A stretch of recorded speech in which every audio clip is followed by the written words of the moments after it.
I'm S.A. Bradley, and welcome to Hellbent for Horror, a podcast devoted to all things related to horror, where I remind you that you used to love horror movies, and you secretly still do.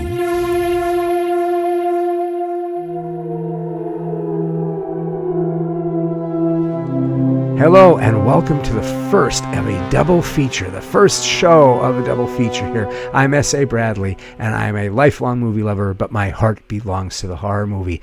All you folks that have been listening, thank you so much for continuing to listen.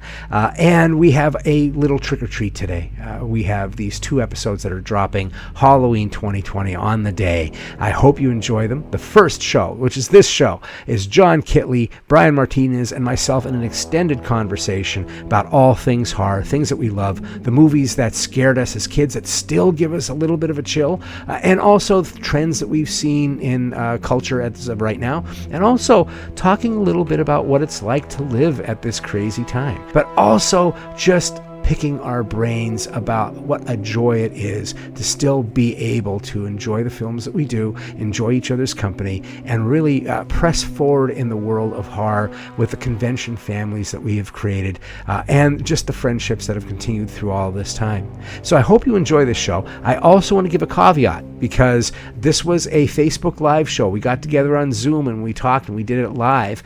So I would say that the quality is not up to normal Hellbent for Horror quality. I do apologize for that. It's not terrible, but there are the things that happen in Zoom world, and that's another reason why I want to put the video out there, so you have something to look at when this crazy stuff happens and you hear this weird zoom zoom of somebody's voice. So I hope you enjoy this show. I hope you have a great time with it, and I hope it makes you happy and you decide to go on to your second treat, the second show in a double feature. We'll get to that one pretty soon, but as of right now, let's just roll on into the craziness that was myself, Jon Kitley, and Bryan Martinez talking all things horror. And until we talk again at the other end of this, stay hellbent, my friends. Welcome, everybody. Hey, folks, welcome to the first of hopefully will be a series of the Unholy 3. We've got three great legendary, some of us are legendary, podcasters, bloggers, and website hosts and writers. We've got Bryan Martinez from Film Deviant and Giallo Room. And several other things, made his own movies, my friend Lisa.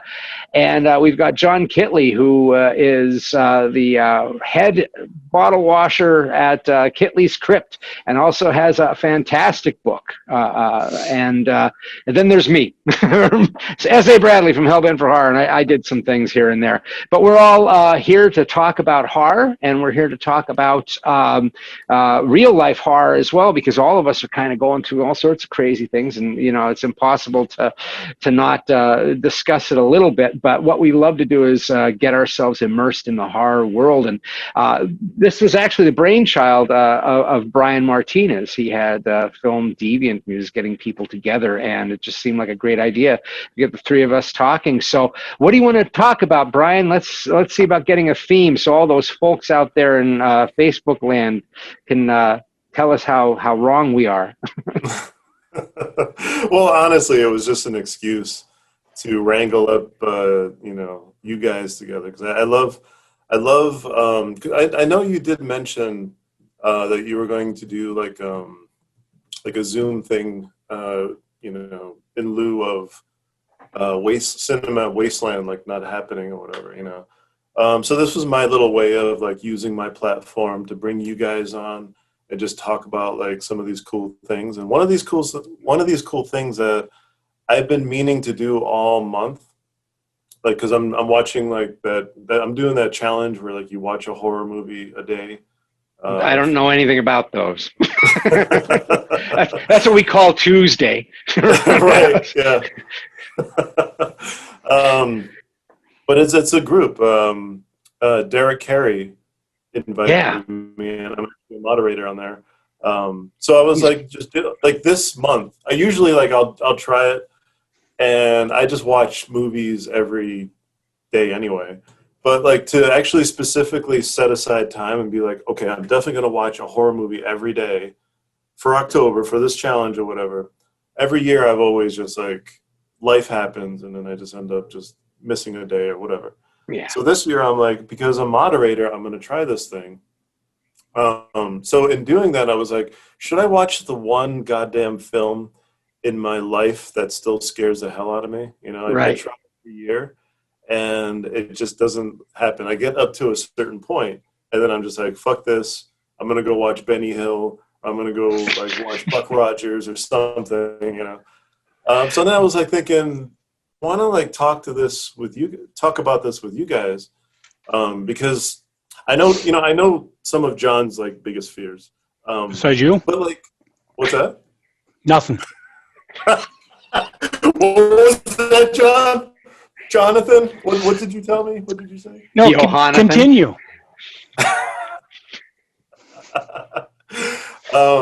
So I don't know. I was just like, I think it'd be an interesting topic because it's Halloween.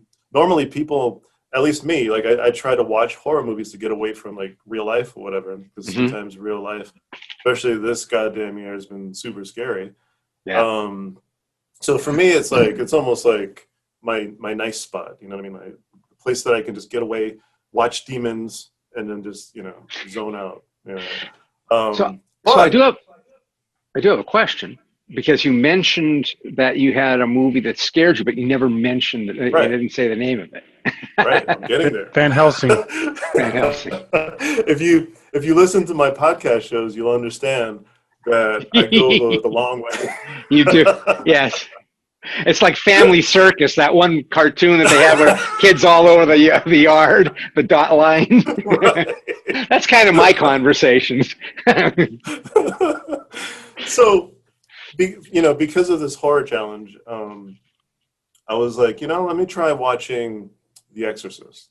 The Exorcist is a movie. I grew up Catholic, so there was a lot of that, you know, religious sort of fear instilled, you know. And so like, and the thing is, my mom watched this movie when she was like 7 or 8 months pregnant with me. So I don't know if there's like a connection there or whatever, like beyond, you know, just normal reason or whatever. But yeah, I watched that movie and there's a lot of stuff in there where I just feel disturbed. I feel shaken. Like it's the one movie that still does that to me. It still kind of just shakes me and it makes me not feel right or whatever, just unease, you know. So I tried that last night, you know, like actually it's funny because like we tried scheduling this and it just so happened that last night was the night that I sat down to watch this movie and now we're having the show. So it kind of worked out. But I watched it and normally I'll get up to the scene where Reagan is being hypnotized. Okay, You know, the psychiatrist or whatever. Great visual. Yeah, it's like I get up to that scene, and then when she grabs his nuts, that's when I'm like, okay, show's over. Let's fucking, you know, because it's like it goes into that hospital scene with the injection and the blood, and it goes fucking crazy from there, and then it's got the subliminal stuff. And God, man, like for me, that movie is like I don't know. I like, okay, it's make believe, it's a movie or whatever. But for me, it's like, holy shit, this can really happen. In my head, I'm like, I can get possessed and the devil can show up or whatever, you know. That's raw shit. Is there a movie for both of you guys that does that too? And then, you know, I delved into like, what's fear? What is fear these days? Like, what are people afraid of? Is it still that, you know, the same old traditional boogeyman, or is it the same old like, you know, monster that's under your bed or whatever, or is it more realistic now because we're living in this sort of 2020 landscape of everything that's gone crazy or whatever? And you know, like throughout the years, horror has been very much a commentary on socialism and real life and whatnot. So like whatever you see that's happening in history, horror sort of reflects that in its own ways. So I think it's like a very interesting year to talk about fear and talk about things that like really scare us like deep down inside, you know. So that's where I was coming from. That's my long ass like trip around the fucking world just to get to that or whatever. But Yeah, so I watched Exorcist, and it still scared the hell out of me. I was still like, oh my God, like this. I watched the whole thing. I didn't shut it off. But it was like, this time around, I felt more, like when you sit down and you're like, I'm going to do this. And so things pop out a little bit more and whatnot, the imagery. You read about it all the time with, whatchamacallit in the beginning, the face-off between the priest and the demon, you know what I mean? Right. And then you go into the film, and then there's that like juxtaposition of Father Karras's like life, and then Reagan, and what everybody's dealing. Like it's almost like everybody's dealing with something on a parallel level, So I was like watching it, and the imagery of Father Karras going up the stairs and then down the stairs. It's like it stood out a lot more this time around because I was actually like trying to concentrate to watch this fucking movie. So like so John, like when you try to watch Jaws, because I know with you're like, that's the one movie that you always talk about that, it just instills that like primal fear. Like, do you sit down and do you still feel that like unease, like when you sit down and watch that movie? You almost, or I almost have to like make an emotional disconnect, because if I forget and just start watching the movie, there are parts that will get to me. Not that I don't have nightmares or anything about it anymore, but I will start to feel uneasy. Yeah. There's certain parts in there, just even thinking about it gets on. Hair raises up. But I think the funny thing is even with The Exorcist, the first time I seen it was on TV, so it was a highly edited version. And I still didn't sleep that night because every time I closed my eyes, I seen her face, Reagan's face. But watching it now,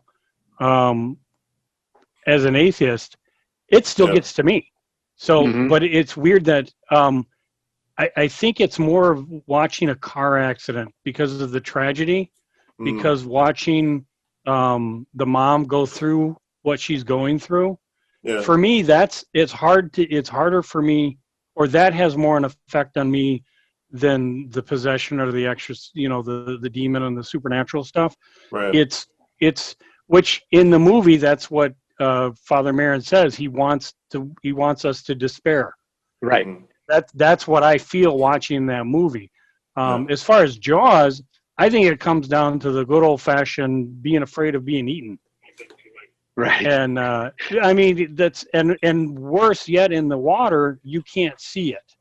Yeah. So it's that unknown terror that at any minute something could come up and grab you. It's the ultimate primal horror film. It's the ultimate primal fear. Because even in Peter Jackson's King Kong, when those creatures, the bugs, the giant bugs, start attacking the crew, dude, that still freaks me out. And even Andy Serkis is fighting, and one of them grabs his arm and starts swallowing his arm before it gets his head.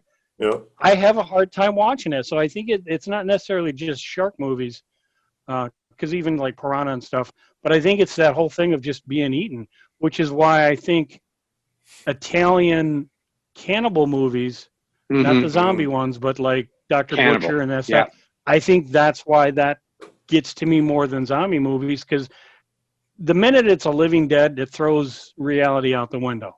Yeah. So no matter how realistic or whatever, it's never scared me. It's never affected me. It never bothered me. It's gross at times and gets gruesome, but I've never been felt frightened by it. How about something like The Blob? Because that's more fantasy. It's not. It's not in reality. Blob scared me because it could be like industrial waste. The idea of it coming through pipes and stuff like that. That's what really scared me about the original one. The original one did scare me, again, because of the whole eating thing. But it doesn't affect me now when I watch it because of the reality break. It's easy to put that off to the side. But I remember the I think 70s blob. the The one where the there was one in, I think, the 70s where Son of Blob? Son of Blob, maybe, where they're washing this woman's hair in the sink in a beautician's place, and the blob comes up through the drain, and they're pushing her head down to rinse her, and it gets in her hair and pulls her down. And that was like, that looked like the place my dad took me to get my hair done. And I'm like, ugh, it was just that little association. So I think the blob is primal in that way, that whether it be fantasy or not, it's still the eat or be eaten thing. And I think the stealthy thing is what really gets me about the blob. People are like, well, it's not fast. Well, that's the thing. I have to sleep. The blob don't, and it can get underneath my bed. Know that. Right. It could be sleeping. It could be in a tree like a grape kind of hanging there. Yes. But what you said about Jaws, what really, I've said this about how primal, how perfect that movie is, because it's perfect primal nature stuff, is that Steven Spielberg he made a way to turn the ocean into the underside of your bed. The creature under your bed, the thing that you're afraid to put your feet over. There's not a logical reasoning for it. It's the idea that you can't see. It's the idea that you're vulnerable. And it's the idea that you're in the unknown. I think anybody who's ever gone into the water, like I was okay till I jumped into Lake Erie once, like off of a boat, and realized how deep Lake Erie is. And when you realize that you're nowhere near the bottom, you start to be aware of everything that's floating around underneath you. And you're like, Jesus, fucking lamprey eels, who knows what's down there that can grab me. And, all that craziness comes into my head with something like Jaws. So, yeah, I both of the movies that you guys talk about affect me. So, yeah. But anyway, sorry, I had to jump in. I was going to say, I think as I've gotten older, there's, like you had mentioned, Brian, as far as the reality-based stuff. Yeah. Those are the movies that would affect me these days. I never used to be claustrophobic. I am becoming claustrophobic. So like watching The Descent, even before the monsters get in, I was starting to get kind of freaked out. So stuff that's more reality based gets to me more than supernatural horror, vampires, or any of that stuff. Dude, have you seen what is it, As Above, So Below? Have you seen that? I still have not seen that yet. That one. Okay, I love that one. It's a good. It actually surprised me. I watched it and I heard like mixed stuff about it, but when I saw it for myself, I was like, "Holy shit! Like this was actually pretty good."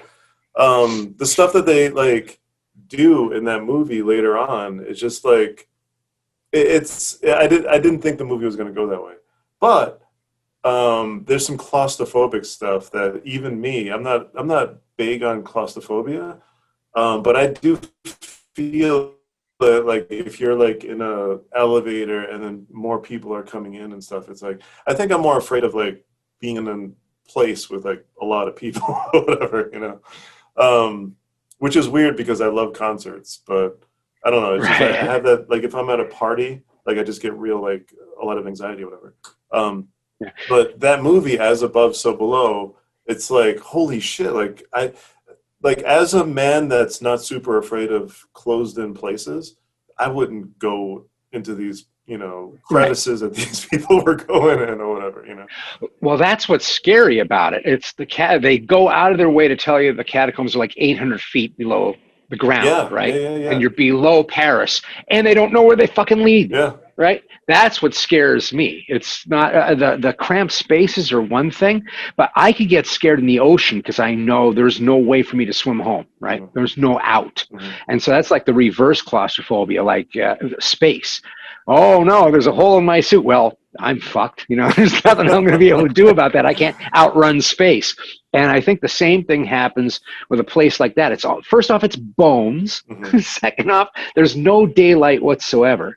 And third, even if it's small crevices, you're going down a maze that no one knows where it ends. And it all looks exactly the same. And it's just stale air with a million dead people. Yeah, that's claustrophobic in a way that, and I think that they really played that well in that film. There's one spot where they're like really close to the bones, trying to slide over them, and they're like breathing heavy, and I'm like, oh dear. But that's the thing. It's like I not in my right mind would I even attempt to do that, you know, because you're, like you said, you're hundreds of feet below the surface. You don't know if things are going to shift. You don't know if like things are going to cave in on you, and you're like squeezing yourself through this crevice just to, I don't know, like escape or go deeper into it. You know what I mean? So right. I'm totally, in that regard, I'm more afraid of the unknown as opposed to like being in an enclosed area or whatever. But so like, Scott, is there a film? Because I know you talk about your first kiss a lot, right? Like, sure. Mm-hmm. The horror movie or the moment that sort of like turned you on to horror stuff. But was there one that it's like, even when there's a scene in Disturbia, that movie with Shia LaBeouf. Mm-hmm. There's a scene in there that I always sort of like go back to, and I always try to compare it just with my own instances and whatnot. But there's a scene like, so his, not really a spoiler because it's the setup to everything or whatever in the movie. But let's just say a loved one passes away in Shia LaBeouf's character's life, right?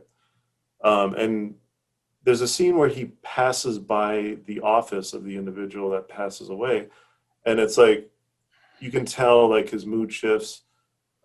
He gets real anxious, and he just like, you know, he kind of zips through it or whatever. It's a room that you have to walk by in order to get to another place. So it's like you can just tell his whole thing just change, like his whole vibe just changes. And I feel that moment, that exact moment, when I sit down to watch The Exorcist, you know what I mean? It's almost like I own the fucking thing, like the special edition Blu-ray or whatever that came out, and yet I still, it's one of those, if I'm going by, you know, I'll stop at D for Demons, but if I go any further in my collection and I see The Exorcist, it's like, ooh, like there's a shift from me for that fucking movie, you know. And there's not many movies that do that, like that. If I'm zipping through like the streaming services or whatever, and I'll see a movie, you know, I'll be like, oh, that one's creepy or whatever. But there's not too many movies. There's really not one that does it to me like The Exorcist. So, like for you, Scott, like, is there a movie that really does that for you? You know? Oh dear. So it's funny that you would bring up The Exorcist, because I mean that's kind of like the be all end all, I think, for most people. I love that I saw your post and you put the definition of fear or the definition of horror, and I'm like, yay! I love hearing that, and because I talk about that all the time. What makes a horror movie is that kind of thing. But you mentioned something about The Exorcist that I think really speaks to what creeps me out about it. And you were mentioning that it doesn't feel like other horror films, and some of that's reputation, some of that's how it's done. So I don't know if you saw, but the Friedkin documentary, but there's a documentary about William Friedkin that came out. And he talks about how, I did not know this, that he was a one-take guy. He liked to do one take on films. And is frustrated by The Exorcist because he had to do multiple takes because of special effects. Right. But he's a guy who, in most of his films, he's like, no, we're done. And he doesn't even tell the actors sometimes that the camera's rolling.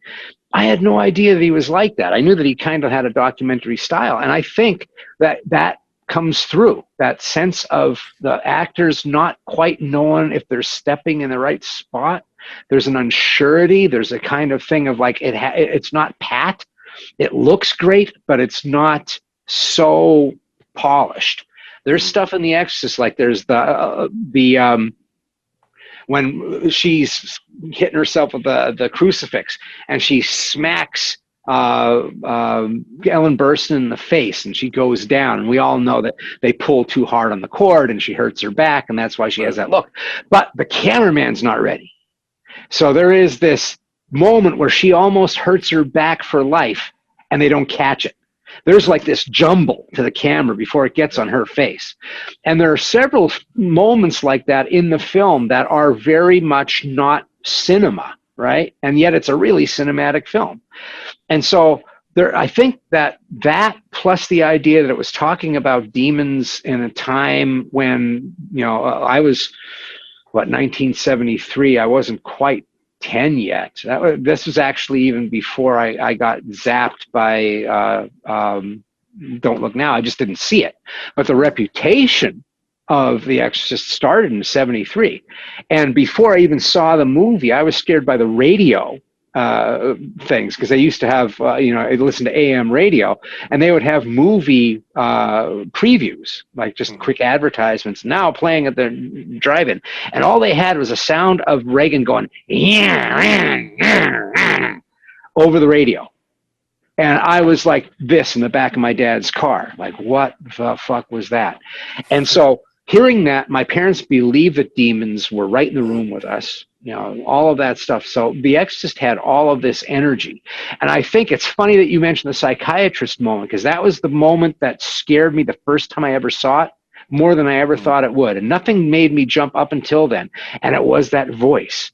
Because there's this moment where he says, if you are inside of Reagan, I want to speak to you now. And the book falls, or the picture falls. And then there's just this moment of, she makes this noise.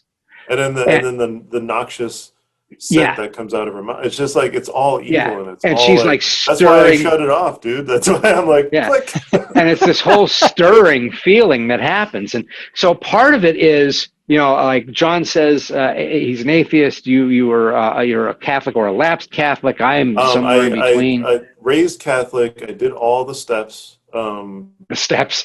And then, you didn't pay the final fee, or in marriage. Right. But anyway, I'm somewhere in there. Yeah, I'm somewhere in there, right? But at one point, I was in basically a religious cult, and so there was this whole thing of how this was all real. So The Exorcist has always been this thing of like, what if I'm wrong, right? Mm-hmm. So there's this moral, emotional thing that happens to me with The Exorcist. I don't believe in demons anymore. Well, I say I don't believe in demons. Let a drape fall off the wall at midnight, or let there be this weird sound in the house, and all of a sudden let me tell you how much I don't believe in demons anymore. But the thing is, it's deeply entrenched in me after years of being in that as a kid. And so one of the things about something like a cult is that they make everything fetishized, right? There's a fetishism to everything. So even the reverence that there is to how bad evil is, it's talked about so much that it takes on this bigger than life thing for you, and it's hard to get away from. So I guess that moment in The Exorcist is probably one of the big ones. The big shock stuff afterwards, for me, it's all about, and it's like this for all of the demon movies. The first half of the movie is the scariest thing in the world. The second half is like a police procedural. Okay, it shrinks. The movie shrinks to the size of a room, or the size of a basement, or the size of a backyard. Whatever it is that they're doing the exorcism, where they have somebody tied up either to a bed or to a chair or whatever, and there's 2 guys or 3 guys or 20 guys all going, the power of Christ compels you. It's the same fucking thing over and over again. What's scary is the hunt. And it goes back to what's scary about Jaws. I am being pursued. It wants to eat my soul. The shark wants to eat my body. But I am prey to both of these things. What's scary about The Exorcist to me is, what if they're right, and what if nobody believes me? Holy shit, all of a sudden my bed starts shaking and no one will believe me. And they're like, you saw that in a movie. And it's like, what the fuck? How lonely would you feel when eternity and this otherworldly stuff is coming after you and no one believes you? And you can't get away from it. It's in your flesh. And to me, that's the scariest thing. And I had many a nightmare and a kind of hallucination as a teenager around that stuff. And I have real quick, I'll try to be real quick. There's a story about when, because I got obsessed with The Exorcist. So I read all about all the things that were going on with the subliminal messages and stuff that were in there. And there were just flashes at one point. Friedkin wanted to have this cut go out And it was where all that stuff that you can see now with your eyes, you couldn't see. It was 2-3 frames. And they had to extend it because they got sued, because somebody had a conniption fit in the theater, fell forward, broke their nose, and said, there's something there. And there was something there in those flashes. And so Warner Brothers, instead of getting sued, told them they had to extend that once it was out a certain amount of time. But the first videotape that came out, the old clamshell that had Warner Brothers on it and everything, and it was just the old picture where it was this small picture and then the green lines all around it for the Warner Brothers big turtle box. Mm-hmm. So that one, the first version, didn't have the new edits. It had the subliminal flashes. Mm. So I ended up getting hurt when I was in the military. I had my knee operated on, and I had to go visit a friend. And he had the old version of The Exorcist on his VCR. And so I'm at his place. He's at work. And I sit down and I go, he has the old version. Let me see if this is true. So I get to the scene where Father Karras is having his nightmare, and we see the thing come down, the St. Christopher's medal and all this stuff. And there's a weird flash, and there's a couple weird flashes.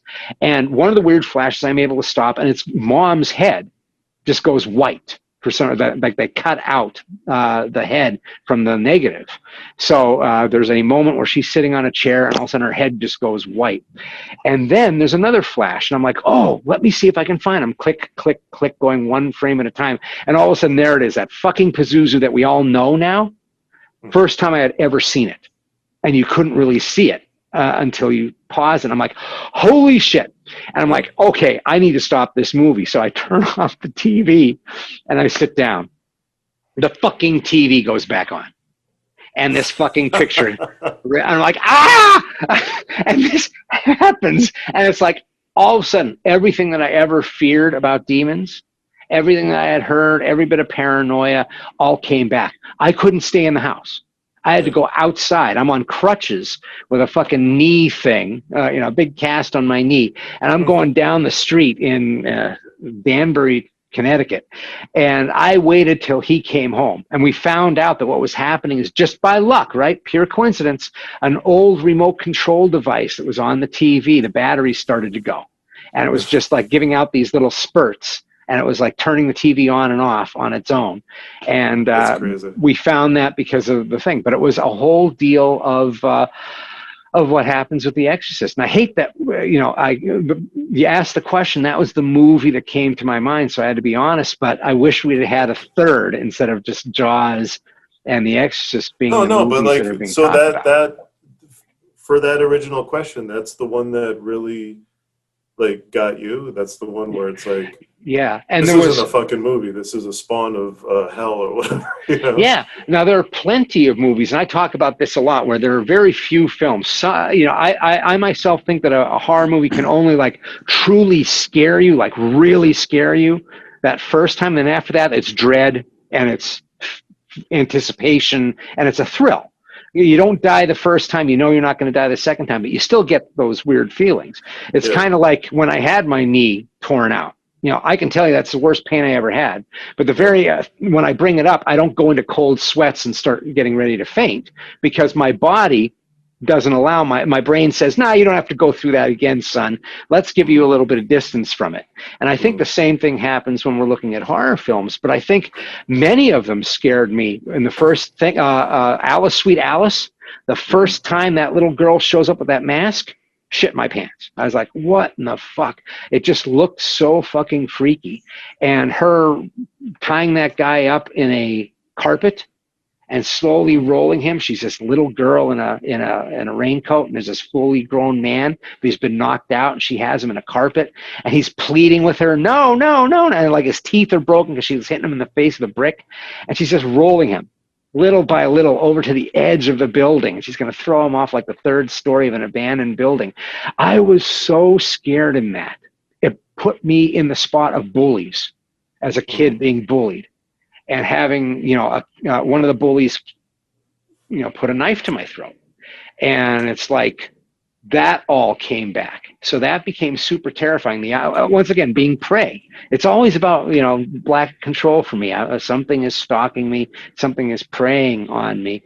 But a big shark and a big demon are like the biggest, the scariest ones for me.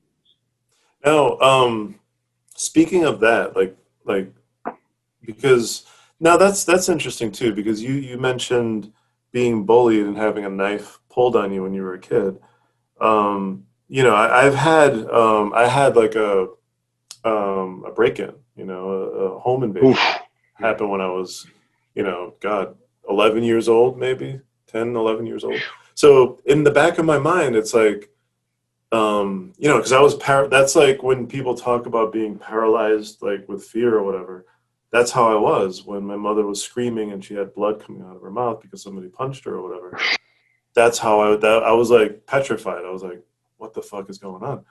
And then like after that, it was like, it sort of empowered me, because in my head, I'm like, now that I have my own family, I'm never going to allow that to happen to me ever again. So when I wait, like before, I wait for everybody in my house to go to sleep. And then I'll walk around and check the windows, check the locks, check everything, and kind of look outside. So it's like I've become sort of the protector because of that one fear that I had all those years back, But having said that, there's some interesting movies out there. Like, what's that movie? I'm blanking out on the movie or whatever, but the one where the title, so there was a remake of it. Straw Dog. Funny Games. No, Funny Games. Funny yeah, Games. Well, that's like there's so movies angry. that still, it still does that to you. It's still, personally, I know what it's like to have a home invasion, but not like this. Like, this is a whole new spin on it, where they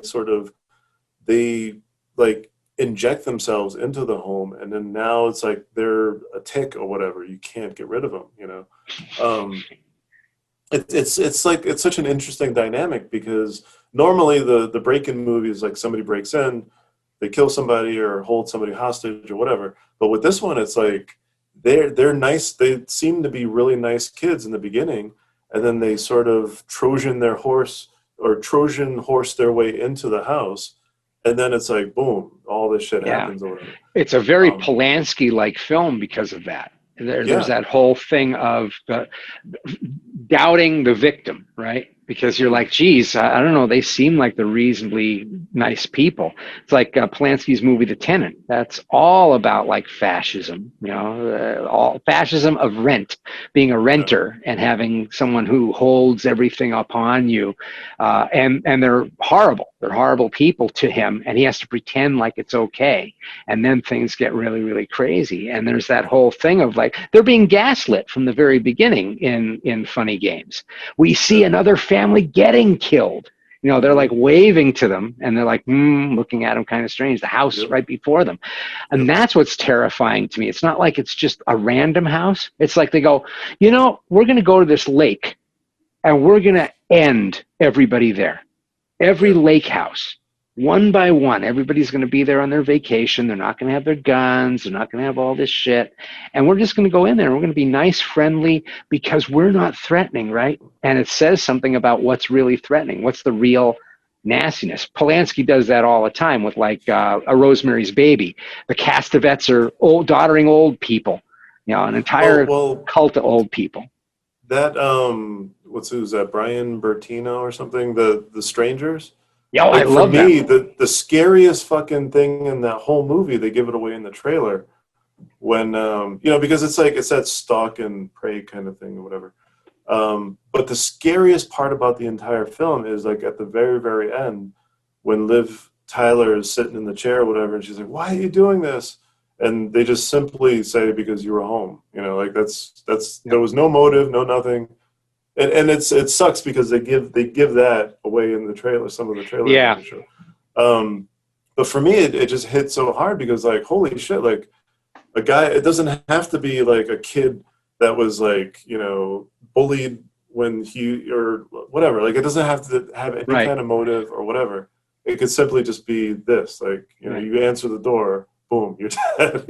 That was the one good moment in 8mm. when at the end he's like sitting there going, I wasn't beaten as a child. I didn't do all, and he's telling him flat out, I'm just a sadist. I just want to do this to you. And to put this into like a real life thing, I got caught in one of the riots that happened here in San Leandro outside of Oakland. Like recently? Recently, yeah. During the last year, I was on my way to, I was getting something to eat at Jack in the Box. And there was a ransacking of the mall across the street. And while I'm in line for, I'm driving to Jack in the Box, and I pass this major street, and I see all these police cars down. I'm like, oh, geez, I wonder what's going down there a quarter of a mile down the road. I'm like, don't think anything of it. I'm in line, and the way that this was, we're all packed together, all the cars, right?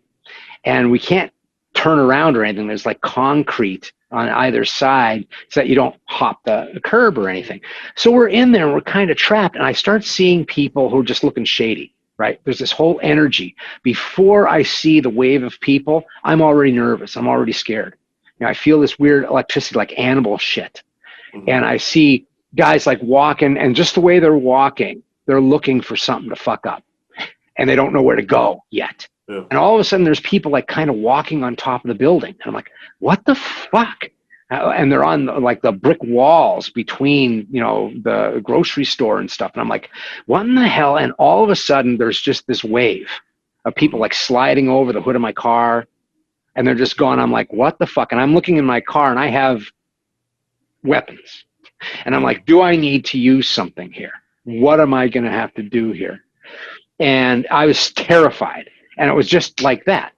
Yeah. I was not anything except for I was in the wave, right? And that's one of the scary things, once again, that idea of lack of control.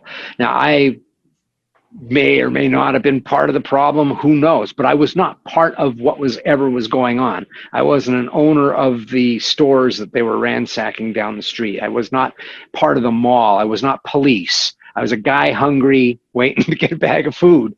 And I never got it because they took over everything, right? And just went on by. Luckily, nothing happened, just got scared. Just really got terrified at just the anger, just the wave that happens with that. Right. And to me, that's the same thing as what's in The Strangers, and why movies like that are so importantly strong in that area of the visceral that we feel. It kind of exercises that. We're all afraid of like becoming the next Manson family, meat hook. That whole thing of there's no reason. You could be a nice guy. I don't care if you're nice. I want to see the look in your eyes when I stab you right below the third rib, right? I just want to see what happens. And the idea that's part of it. Even going beyond that,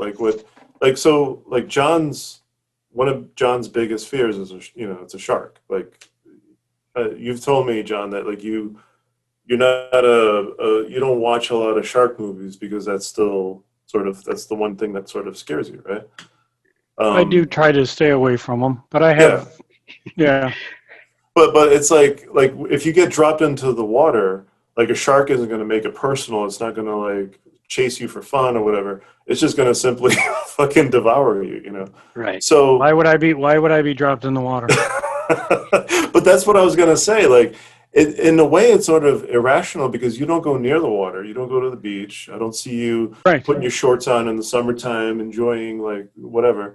But still, you're in that theater or you're in your chair watching it at home, and it just it gives you that anxiety that oh my God, this is terrifying. You know what I mean?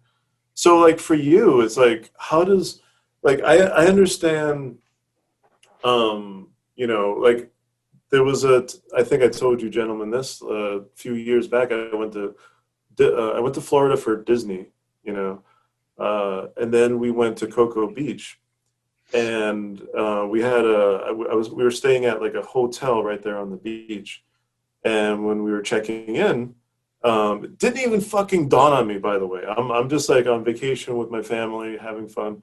And when we're checking in, the lovely lady at the front desk was like, okay, so here's this, blah, blah, blah, blah, blah. Oh, by the way, it's hurricane season, and the sharks are a little closer to the shore. So, just be mindful of that, right?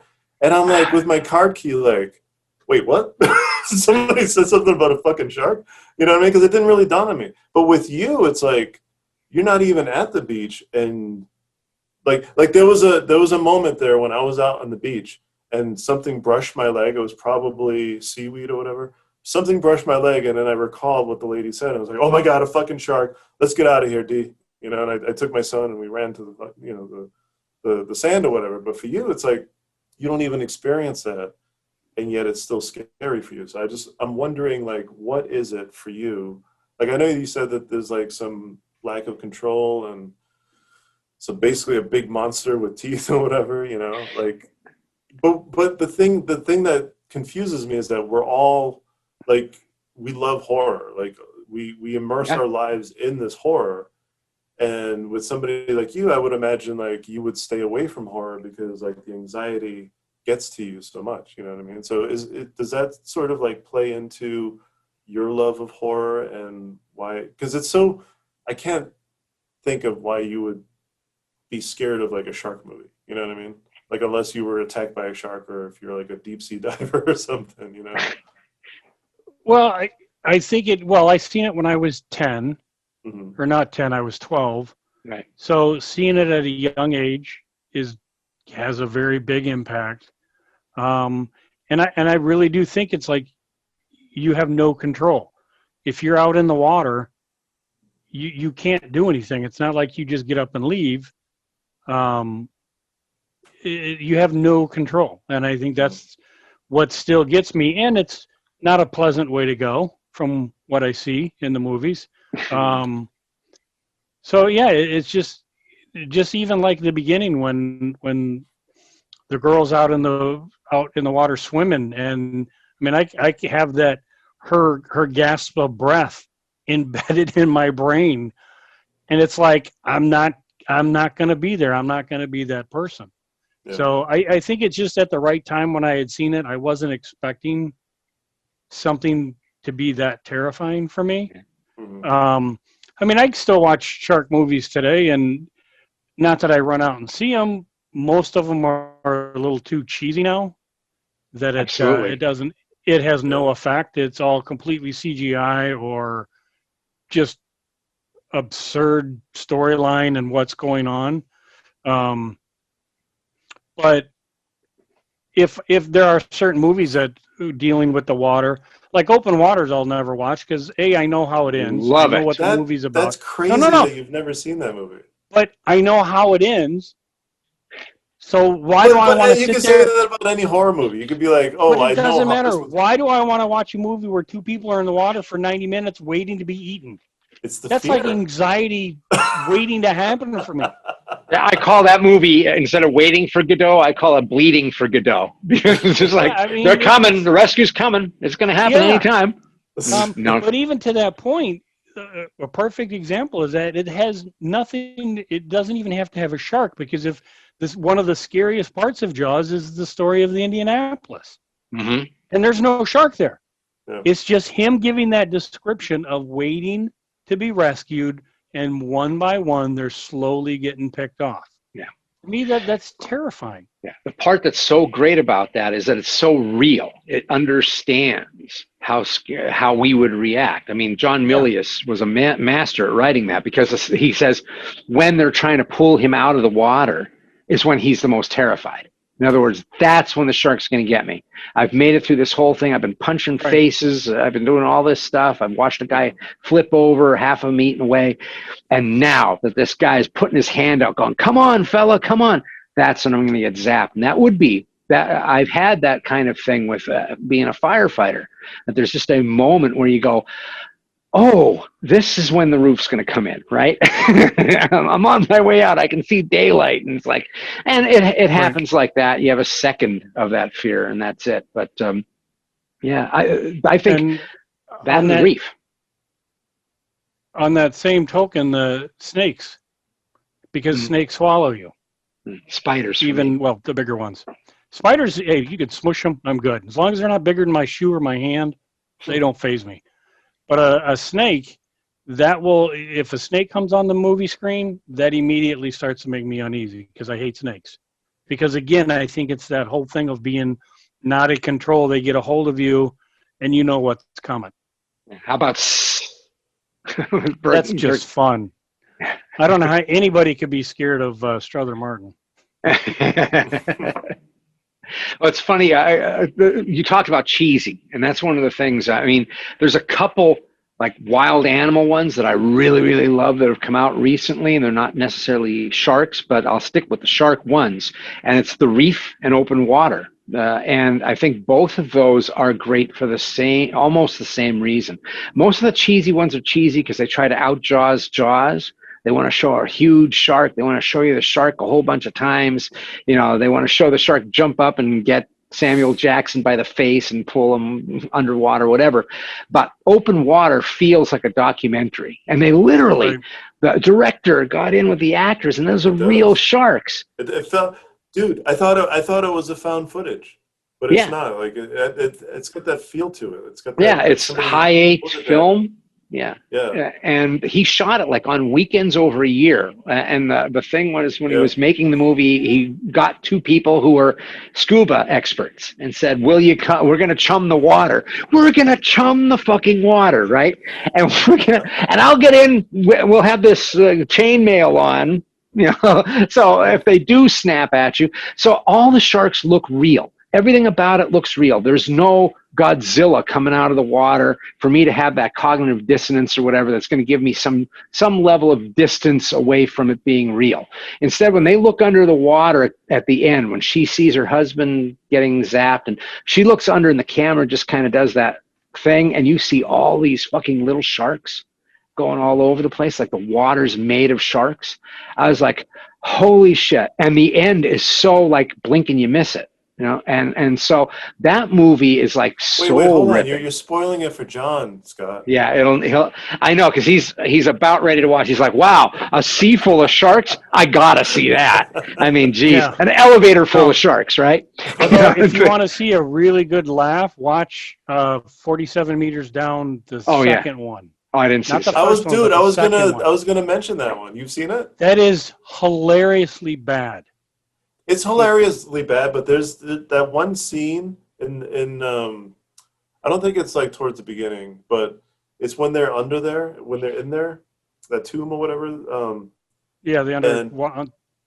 And you see like a shark, just like in sort of like that dirty kind of water, the sandy water or whatever. You just see it sort of swim right by.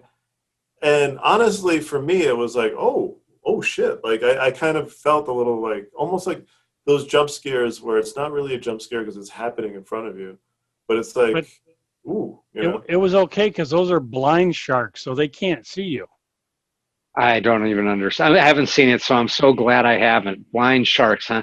Okay. Yeah. See, I really like the first one. I did not want to like the first one. Have you seen Crawl? Have you guys seen Crawl? Yeah. Yes.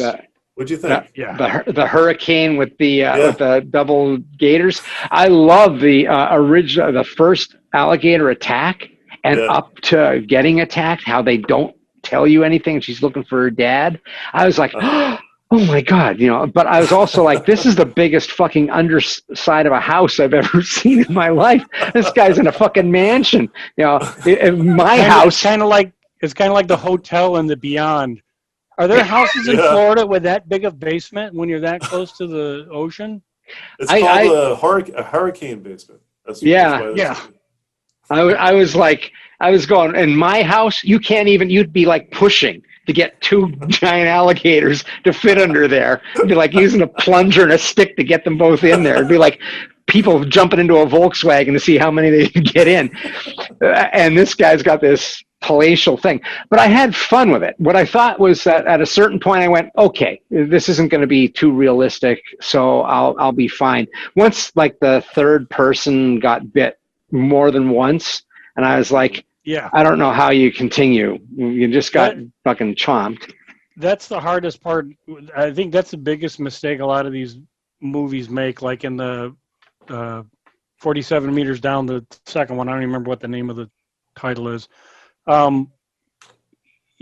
when sharks and crocs, when they grab you, they don't just, I mean, they're going to shake the hell out of you until you're incapacitated. And they have very strong jaws, no pun intended. So that was the problem I had in Crawl, like you mentioned, Scott. That lady gets bit several times in key areas, and she's still moving around like it's a flesh wound. I mean, like a dog bit her. She gets bit across her shoulder blade, and she's still moving her arms and stuff. And it's kind of like, okay, I get the story. It's a neat idea. But like you said, how many times is she going to get bit and just walk it off? Yeah. You don't understand, John. The filmmakers did extensive research. Yeah. Was that Aja? Yeah. Yeah. How long an individual can survive with a gator bite. So I think that's what really blew my mind on that. I would expect Aja, she gets hit in the shoulder, her arm's like dangling off. That's what I expect Aja to do, right? So I'm expecting, this thing. So, when they start having the Spielberg bites, that's what I call them. After Jaws, it was like you had all these guys or, all these movies that the 80s guys somehow could hold people from falling out of off of canyons and everything while they're holding on one hand. That's why that too. I kind of dug Crawl because it reminded me of that, like of that 80s kind of canon movie where it's just like you have to suspend your belief if you want to enjoy a shred of this movie, But I love the first half. You can do that without just being silly. Backcountry is a great example. Backcountry is fucking awesome. Rogue is really good. I wasn't I have that I don't know, I didn't love Backcountry. I liked it. I thought it was entertaining, but I don't know. I felt that thing where it's like, oh my God, she'd be dead already. Like, See, I thought it was great because first off, they don't have anything happen for the longest time.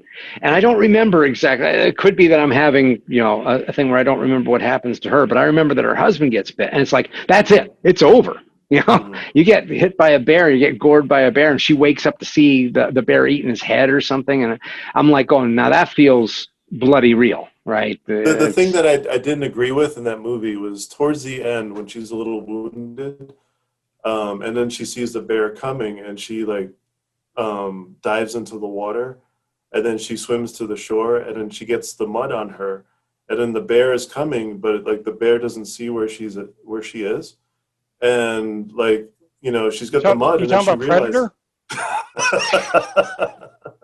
Or Rambo 2, Rambo First Blood. Yeah,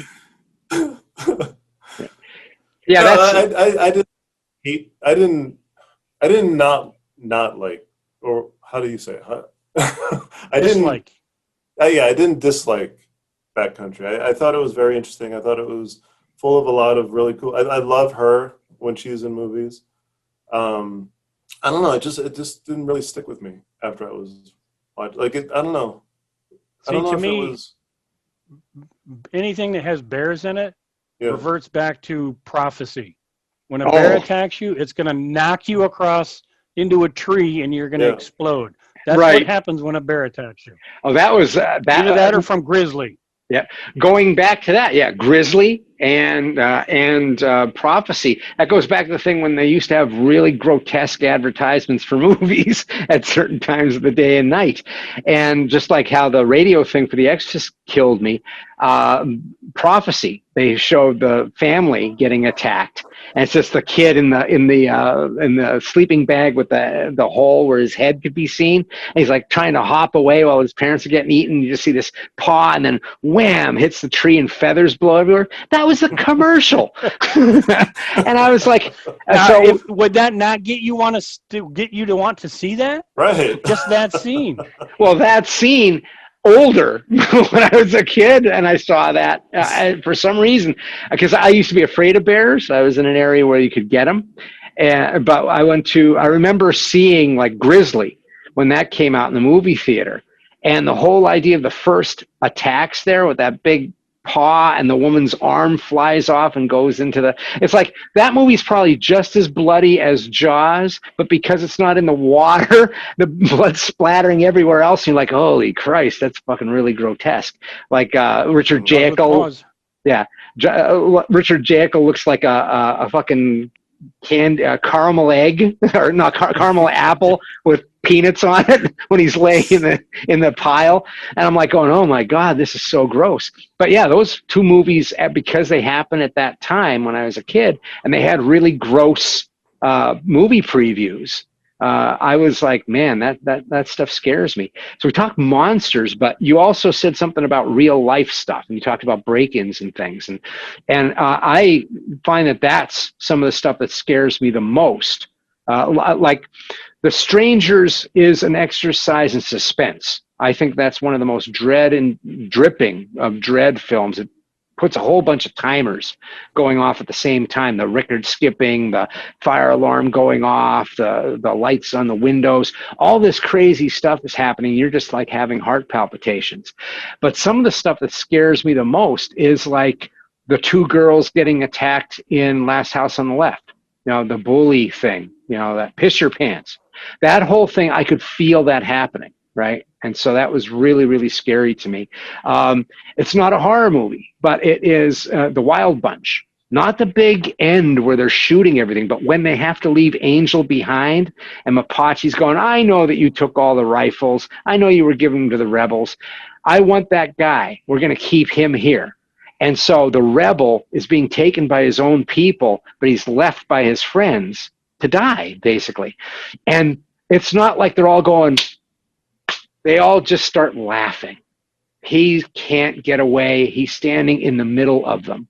And it's a ring of all these killers with rifles and stuff. And they're just laughing at this guy who was once proud, who was once tough.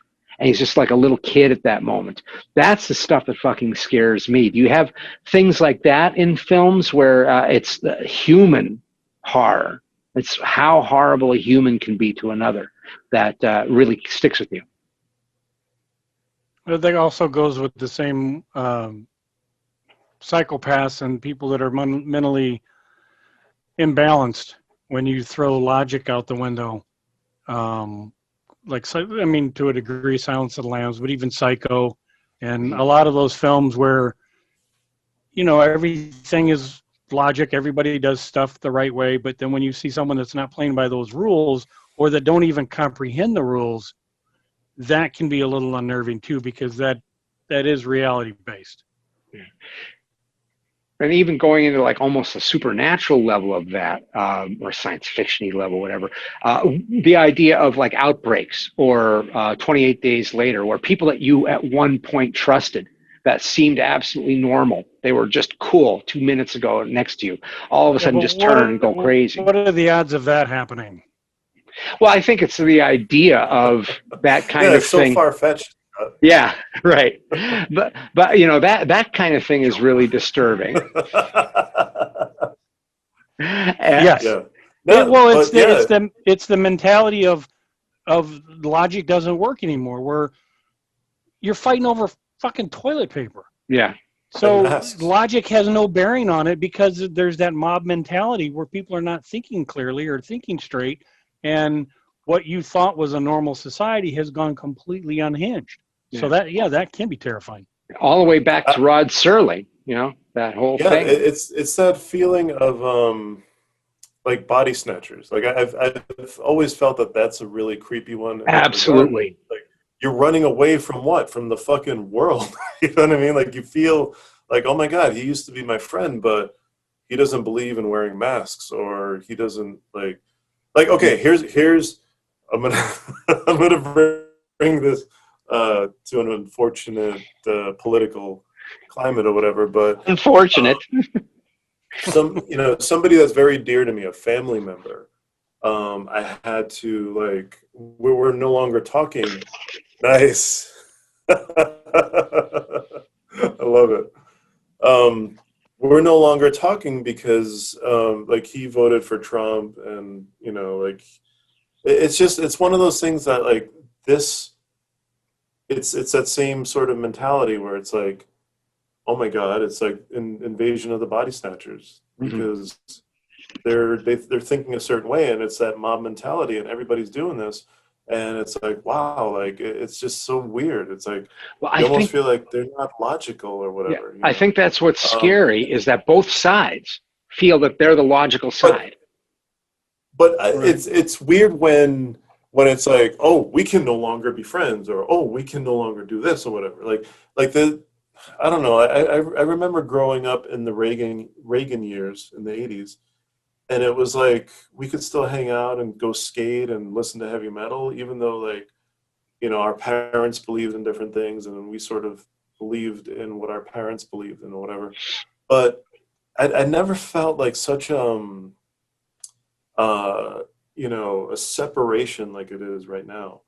But at the same time, it's like, you know, social networking and everything brings all of us really together. It's like it almost knocks down those invisible walls, and we get to do things like this. I get on Zoom and people get on and they comment and you share things. But it's like there's that, but the other flip side of the coin, it's like, well, you don't believe in this and you suck, and then I delete you or whatever. You know what I mean? Well, you know, there's a whole thing about that where people will say, you're not going to talk to me because we have a difference of opinion. So, well, it depends on the difference of opinion, right?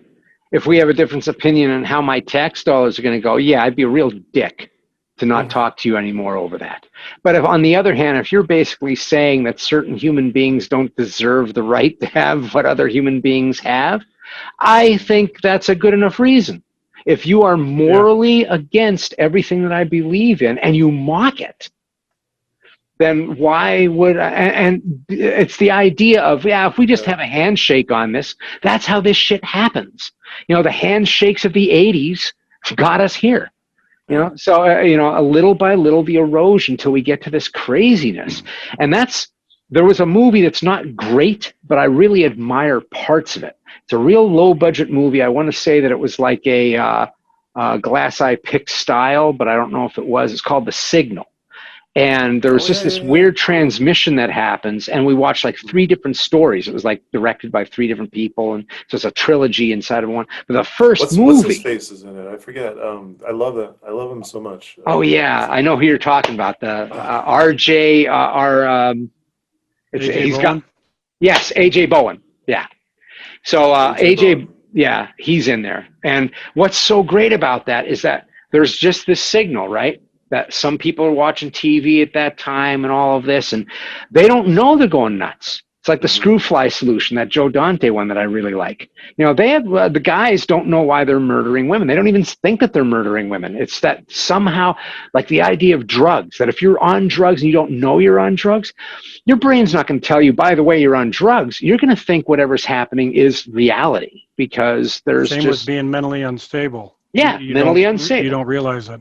Yeah, you're not going to know it. So what I loved about your body is the thing that's destroying you. Yeah, the signal. And the most terrifying thing is when these 2 people get out of that apartment building and they're driving away, and it's a guy driving. He's got like a screwdriver in his neck or something. Yeah.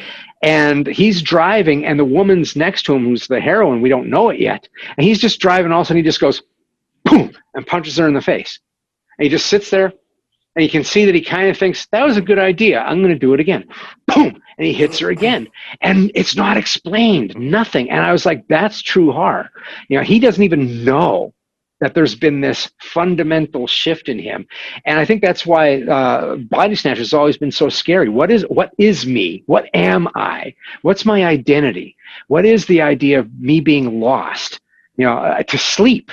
I go to sleep and I won't wake up again. But my body will be someone else's. That's why I think Get Out's so scary.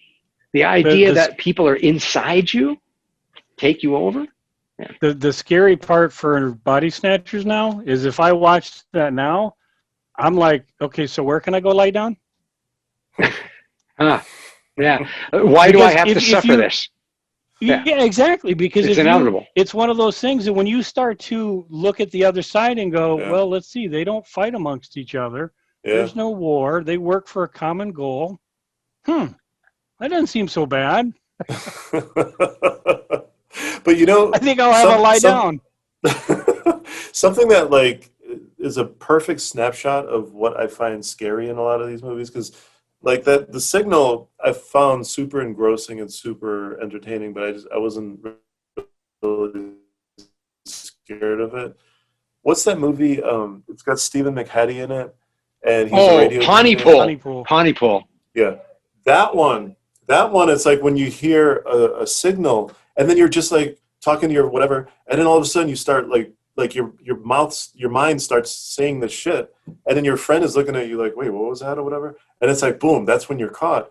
And then it's almost like my family, I have a lot of history with like heart issues or whatever. And one of the things that does realistically scare me is like to have a stroke or have something like that where it's like you lose function of your body. Like you're there, right?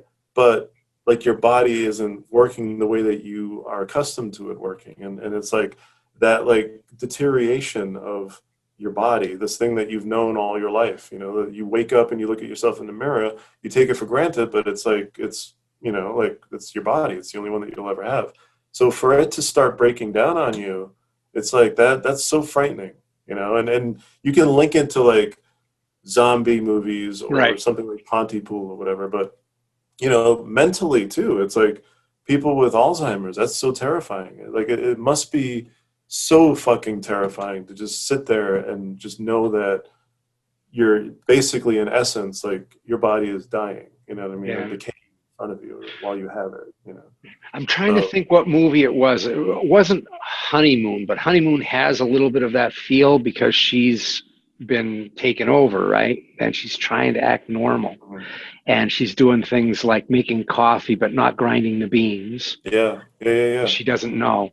And little things like that, they're so creepy, man. Yeah, and not remembering stuff, and she's just smiling.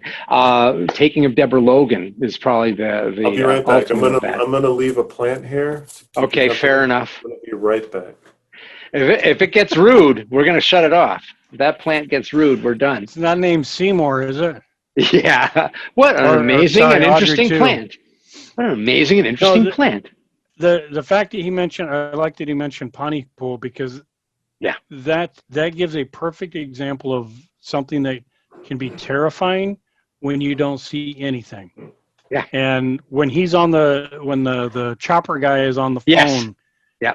And all you see is Steve McHatty's face, but you hear what this guy is describing. Yeah. I mean, that's terrifying. And there's no visual. It's all what you are hearing and what you are visualizing in your head and how effective that is. Yeah, no, it's great. And it was ahead of its time, Pontypool, because it really is talking about like language and information being a virus. You know, the idea of earworms, something that gets into your head and can literally infect people. And so I thought that was a really good movie. Happening today. Yeah, it's happening. Exactly. It's happening today. And I don't know who's going to come up with it or what the metaphor is going to be that's going to work. That's not going to be hitting you over the head. But there's something to be said about this idea that both sides, reality has become an algebraic equation. A plus B equals C. One side, A equals one thing. The other side, A, is something completely diametrically opposite. Both of them equal C. Even though the A's are different. They see the bad guy. Both sides see the white hat as the black hat. And so there's this whole thing of, it's like what you've always heard actors talk about. You don't play the villain like he's a villain. He's someone who's actually trying to be very helpful. You know, and so we're literally living with that now, where both sides feel that the other side are sheeple, right? That somehow they're just arrogantly not taking a look at the reality of things. And because there's not people dying in the streets, they believe that the microbe is not true. And all of this kind of crazy stuff that's happening. But what the terrifying deal is, it's not like, I'm tired of this, therefore I'm going to be a bad person. It's not like what Jon said. Jon says, oh man, time to take a nap. Holy shit, there's body snatchers, time to take a nap. It's not that kind of thing. It's the idea that both sides think they're Kevin McCarthy, fighting this thing vainly. Yeah. And it's worth killing for.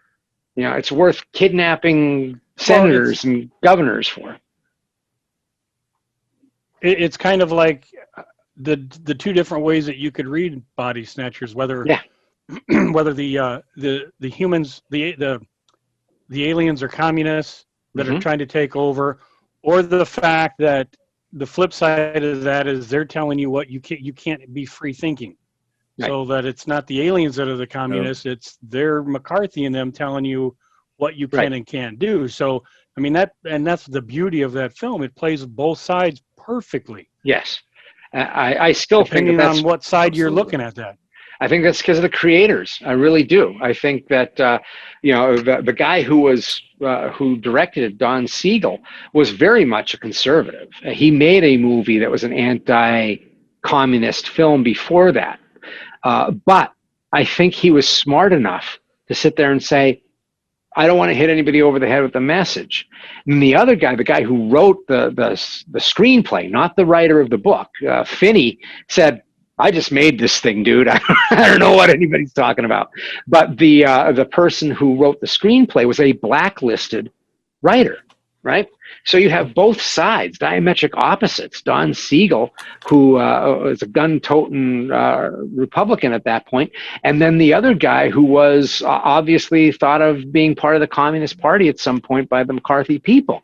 So both of them come together to make this movie that is wonderfully morally ambiguous. And I think it does. It works so well because it can be either thing. And it works. Either side can be right in that spot, which I think is kind of cool and not done enough, quite honestly. Yeah. Well, I think that's the beauty of it. It's one of those where all that stuff is there. If you pick up on it, it's not beating you over the head with it. It's not in your face. Oh, here's our message. Did you get it? Here's our message.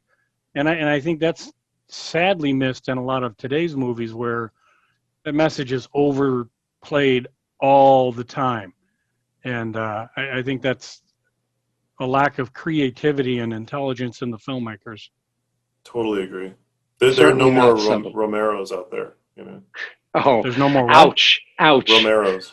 It's true. If you think about it, the way that he made his films, it's especially in the beginning. I don't think he was really beating you over the head. In the beginning, yes. Yeah. Not in the end. In the end, I don't want to talk about the end with any of these amazing filmmakers, but no. with him in the beginning, it was you could see a really, really super effective horror movie, but there's also this too there all over the place. If you watch it again, it's right there in plain sight. But it's not like you said, he's not beating you over the head with consumerism or whatever he was trying to say. He was simply just masking it in all this amazing genre subtext and all that other stuff. Whereas now it's really it's in your face. It's everything is in your face, and it's this is edgy and this is totally different from what you grew up with because this is this and this represents this and all that stuff. You know what I mean? So I always I don't know. tuned it to in the beginning, Romero. If you look at Emile, his movie, the story was the main course, the steak. The social commentary was the mashed potatoes or the peas off to the side. Later on, like in the Diary of the Dead and Survival, the steak is now the social commentary, and there's a movie off to the side if you want to enjoy that too. And then, like you said, Brian, it was just over the top going, here's our message, here's our message. Yeah. Well, I've always looked at the horror stuff as the dessert, you know what I mean? And right. The social commentary is the meat of it or whatever. Well, I think it's interesting that you say what you did about Romero, Brian, because Romero didn't kind of agree. I remember watching, I think I have the 4-box set of Dawn of the Dead. And in one of the interviews, and I think it was for Day of the Dead 2 he was talking about, but for Dawn, he was saying, lots of people, this is my cartoon movie is what he called it. He said, this is the one that's like a comic book. Mm-hmm. First one's really dark. Mm-hmm. And he goes, and the third one is for the real psychos. That's the hardcore, disturbing fans, the ones that like that one. He goes, but people always say that, I was so subtle with the thing. He goes, no, it's right there in front of you. It's beating you right in the head, but it's entertaining. But there's the difference, is that there's an entertainment that's happening. It's satire. He's hitting you with satire as well as message. So he's saying that there's nothing, baby, I'm telling you flat out that capitalism's a problem. And, he wanted to make a point that it wasn't about the message. It was how it was done to entertain. I think he lost that ability a lot, like even Scorsese. There was a moment in 1991 or so that Scorsese made the cover of Entertainment Weekly, and it said, "This is the greatest filmmaker of America." And it had him like sitting there in a chair, and it told you all his themes. And up until then, I guarantee you that Scorsese wasn't caught up in his fucking themes. But once he was told he was the world's greatest fucking director, and these were his themes, then comes Casino, and everything is hitting you over the fucking head with everything that was done subtly in all his other movies. And the same thing happens with Romero. Romero goes through this time where he's loved by guys like us, the real crazy people, and the Starlog people, and the Fangoria people, and then he starts getting socially accepted, especially when you start getting into the Walking Dead time, and everybody starts seeing the metaphor. Everybody starts saying, and next thing you know, he forgets how to make movies. He forgets what made him so much fun. He just gets angry. I think that's the mark of a true artist. Is like, I'll even say, like, the same thing sort of happened with Argento. It's like they're not conscious of like what they're doing. You know what I mean? They're just doing it. They just This is what they know, and they're boom. That's like they're creating this amazing art.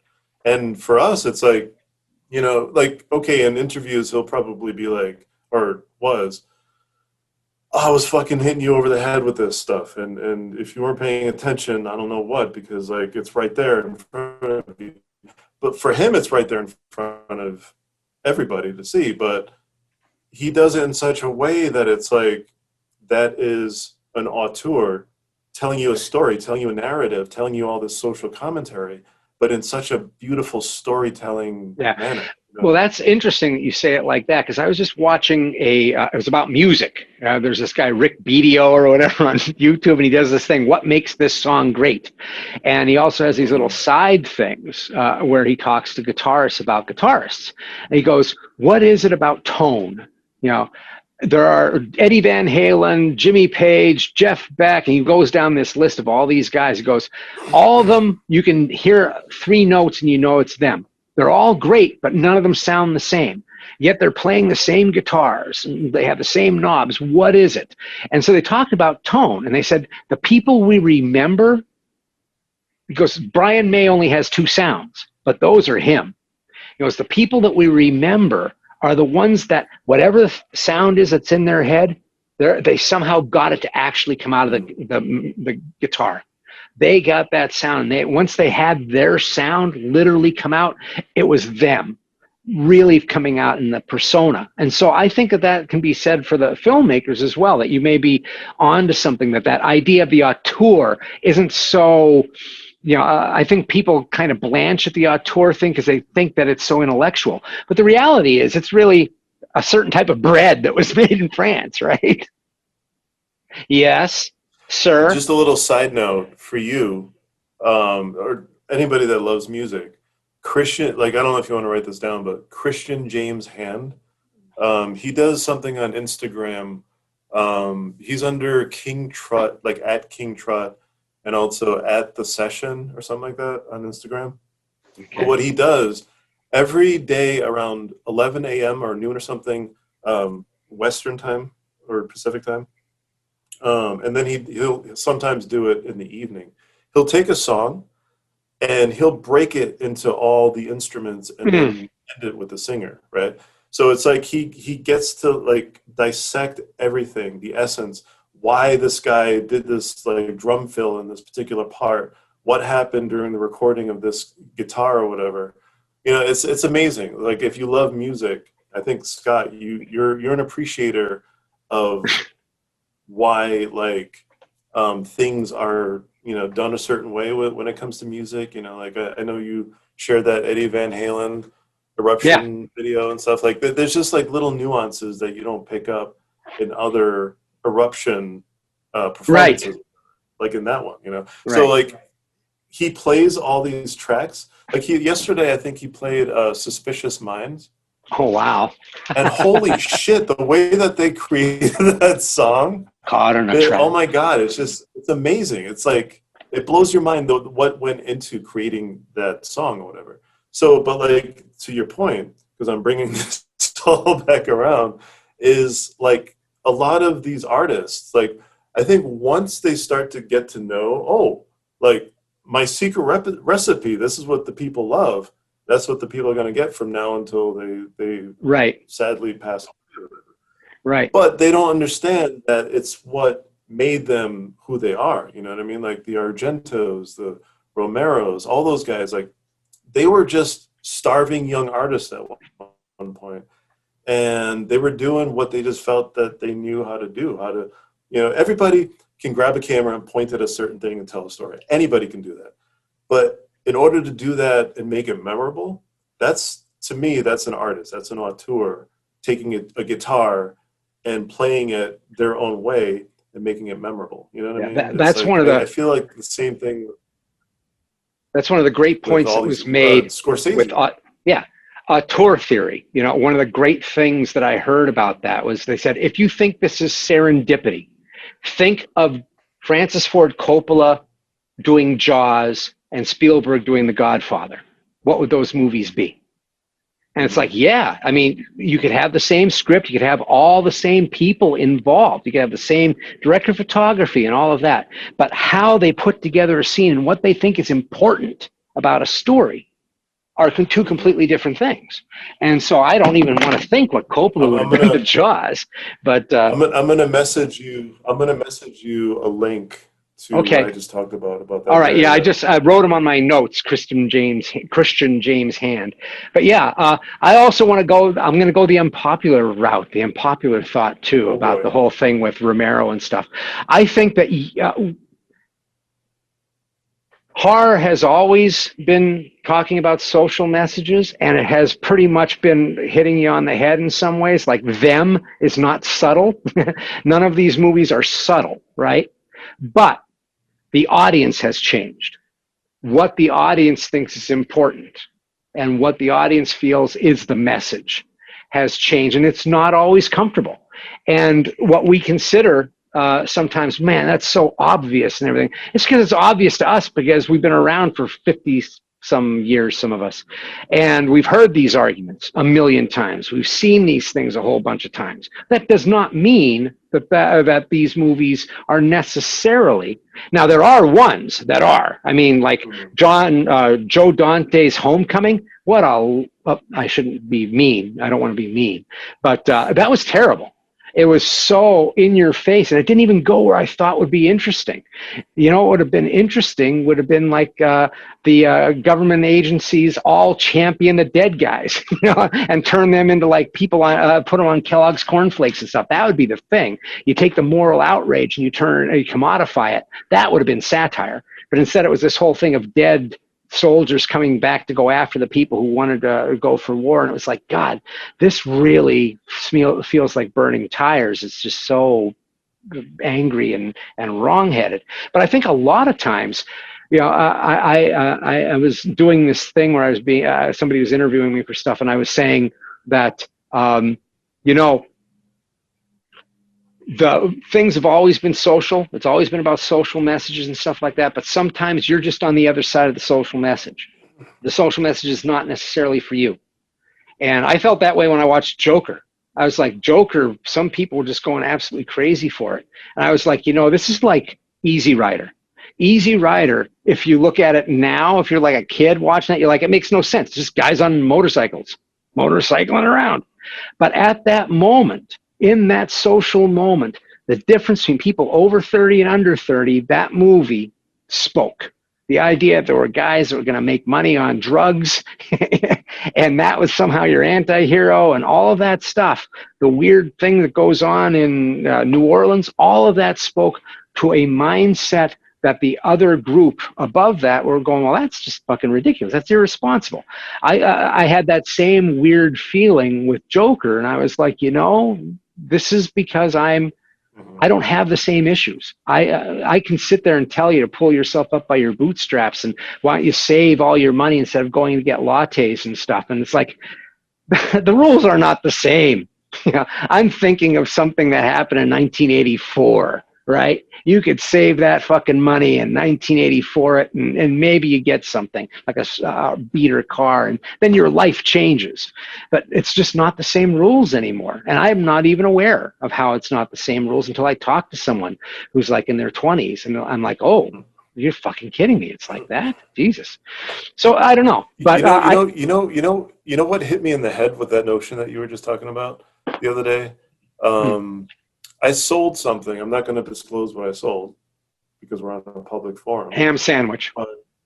Is that what they call it these days? I sold something for quite a bit of money. Oh, did Kitley leave? I don't know. Maybe his battery went. No, he's there. Oh, there he is. His wit was so blinding. His camera just went. That happens. So I sold something, and the individual gave me 3 crisp $100 bills.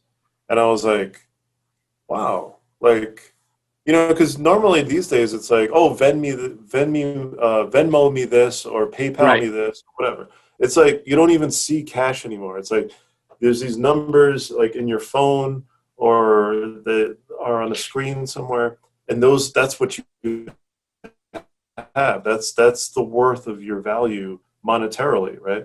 Whereas like I got this paper money, and I was like, wow. Like I remember a time in my life where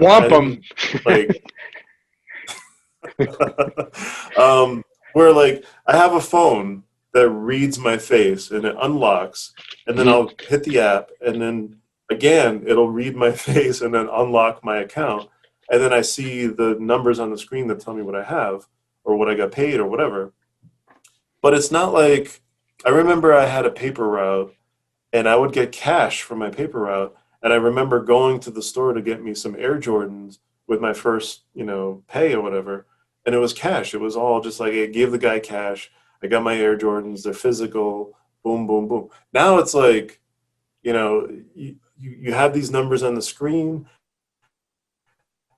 and you're nervous on the TV screen that allows you to watch all these images in front of you.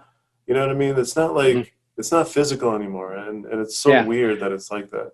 It's a revolutionary act to do money right now. I left the Bay Area because of fires, right? We were having so many fucking fires and everything here. And my house needed fumigation because we had termites. And so we said, let's go up to Oregon. Maybe that's where we'll go. We'll follow the fucking rain. There's no rain here anymore. We need to follow water. And so we drive up there and we get to Eugene, and all of a sudden everybody's like using cash.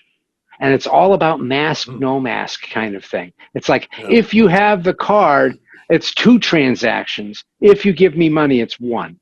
Yeah. And so it's like this whole thing of it's safer to go the cash route, but it's also off the grid. So it's revolutionary. It's like you're Starman trying to get to whatever that place is, and you're asking guys to throw cans of gasoline to get the CIA to follow the explosion. You get to drive through the roadblock. There's this whole weird kind of thing that there is with analog. And it's kind of like, but I think going to what you're talking about, it's like there was a Simpsons episode where they were talking about, the 80s or the 90s in a kind of like a dream thing of nostalgia. Because when we used to play stickball in the street and the kids run out with like Game Boys with a game stickball on it, and they just stand there playing stickball. But we're past that, right? There's not even a game called stickball. Stickball doesn't exist. Nobody would have a game called stickball. So of course stickball doesn't even matter anymore. It's irrelevant to any conversation. And I think many of the things that we may have held as points of order in what's happening in the world have gone the way of stickball and buggy whips. It's great to bring them up, but there's not even context. And it's like, if you don't like horror movies because you're 12 and The Exorcist comes on, you're like, well, nobody I know goes to church, so I don't know what this movie's about. It's not their fault, right? Context of civilization has changed. We've gone more secular, whatever the reasons are. If the movie is no longer hitting on the significance at that point, you can't blame them. On the other hand, if you're someone who's my age and you're just saying, I won't watch that movie because I'm completely against that kind of thing, you're willfully keeping from whatever the conversation is that's happening in the time period. You're refusing relevance. And that's a problem. It's a problem. It's not always fun. There's some terrible movies out there, to say the least. But that speaks... But that speaks to the time. you know, it's weird because like I'm 46. You guys are much older than me. Go fuck yourself. Excuse me. No, Excuse me. Go fuck yourself. But like I always feel kinship to you guys because it's like we grew up in certain eras that if you grew up in those eras, people know about those eras. It's not like, and I hate to even say this because I don't want to like diss anybody, all the 3 people that might be listening or whatever. But like when I look at the 90s, that's when I graduated high school. That's when I went into college. And that's sort of like, for me, it's a blur because it wasn't as exciting as the 80s. And then what I've always, like, I was, you know, I sort of grew out of childhood in the 70s. So I wasn't able to enjoy it the way a lot of people that were much older than me were able to enjoy it, you know. But the 80s, the 80s was my decade. And that's where I cut my teeth on everything. That's when all this horror was introduced to me. In that way, in that 80s specific, like, I don't give a fuck, like, if this is whatever it is, it's going to be in your face. Like, that's what the 80s was for me. And then you sort of saw that sort of tightening a little bit of the screws in the 90s. And then, of course, 2000 into now, it's almost like the politically correct culture or whatever, you know? So it's a totally different, like, generation, totally different. You know, like the other day, I was playing this game Among Us, and I'm fucking addicted to this game. It's a game that you play on your phone. I've heard about this. With my son. And so, like, basically, you're one of 10 astronauts, and you're put into this mission. And one of these astronauts is the imposter, right? So I'm playing with my son and his cousin and some other people that we kind of like friends or whatever. And then random strangers that like happen, like you can play online. So it's like whoever comes to join or whatever. But it's all like I'm playing this game and I'm like, holy shit, this feels like I'm watching The Thing. You know what I mean? Huh. It is that paranoia that like, is this person the imposter? You know, it's like if you happen to be the imposter, like in the beginning of the game, they'll tell you who.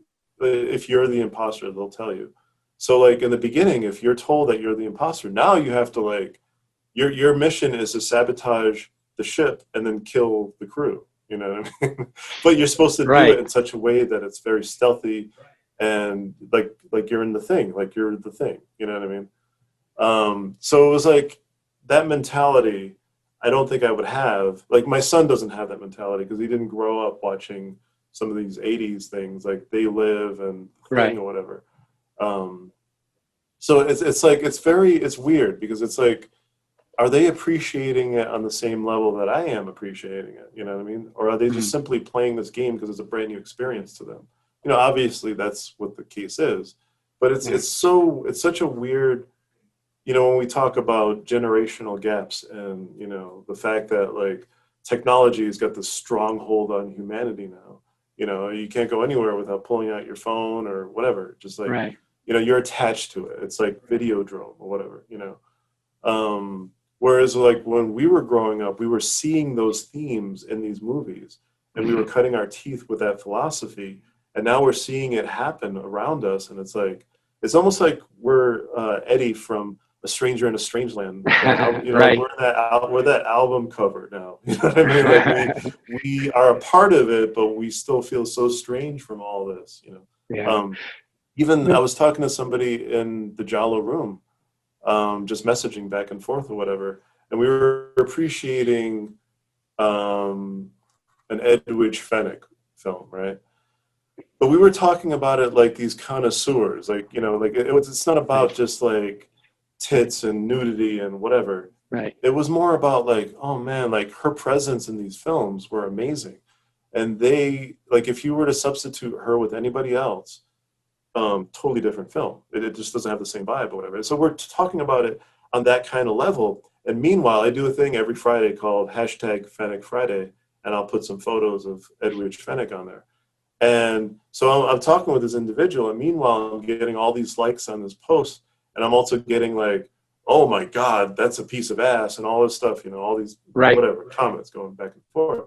And I'm like, man, these people aren't appreciating it the way, like, you know, how I grew up watching these films and how I'm accustomed to watching her presence in these movies.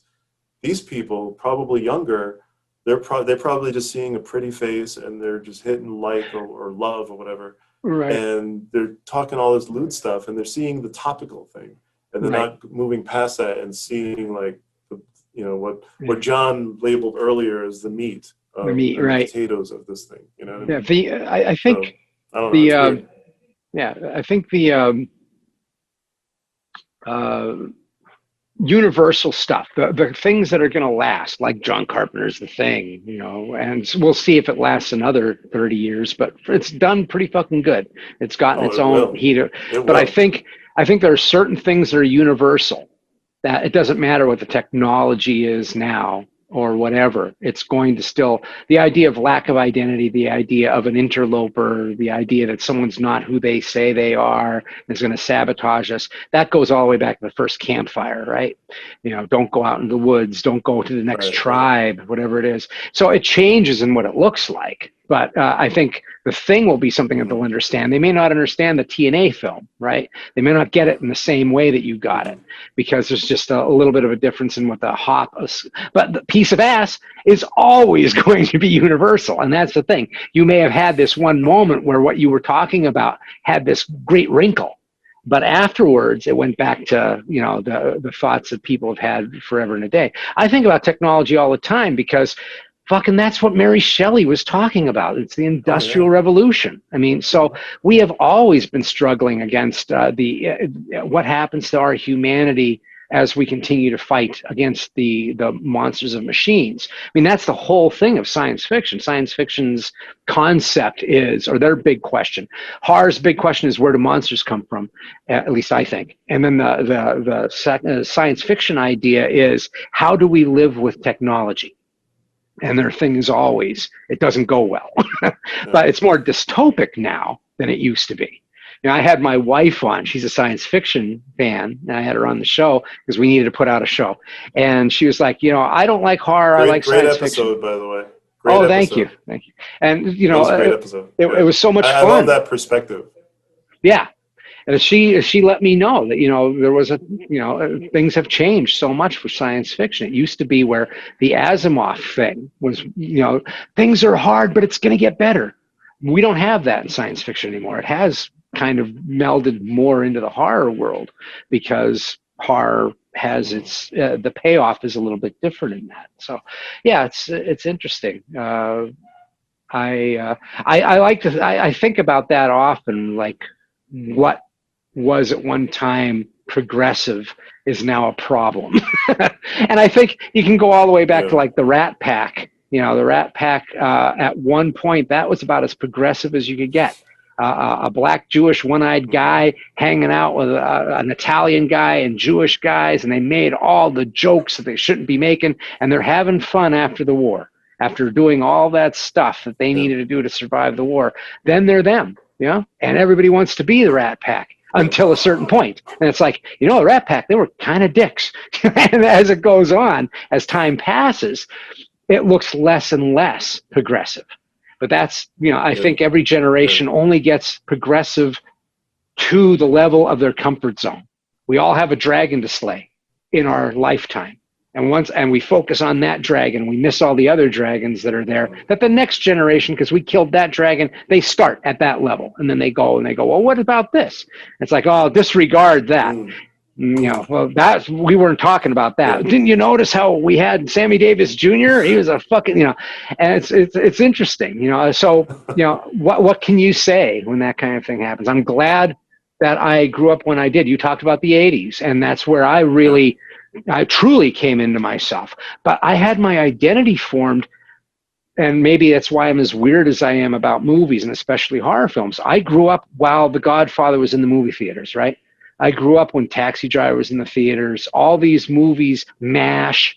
I saw the ads for them. I heard critics and people like my dad talking about movies like they could change the world, right? There was a time when movies were supposed to be, we can look at them at a higher level, not just base entertainment.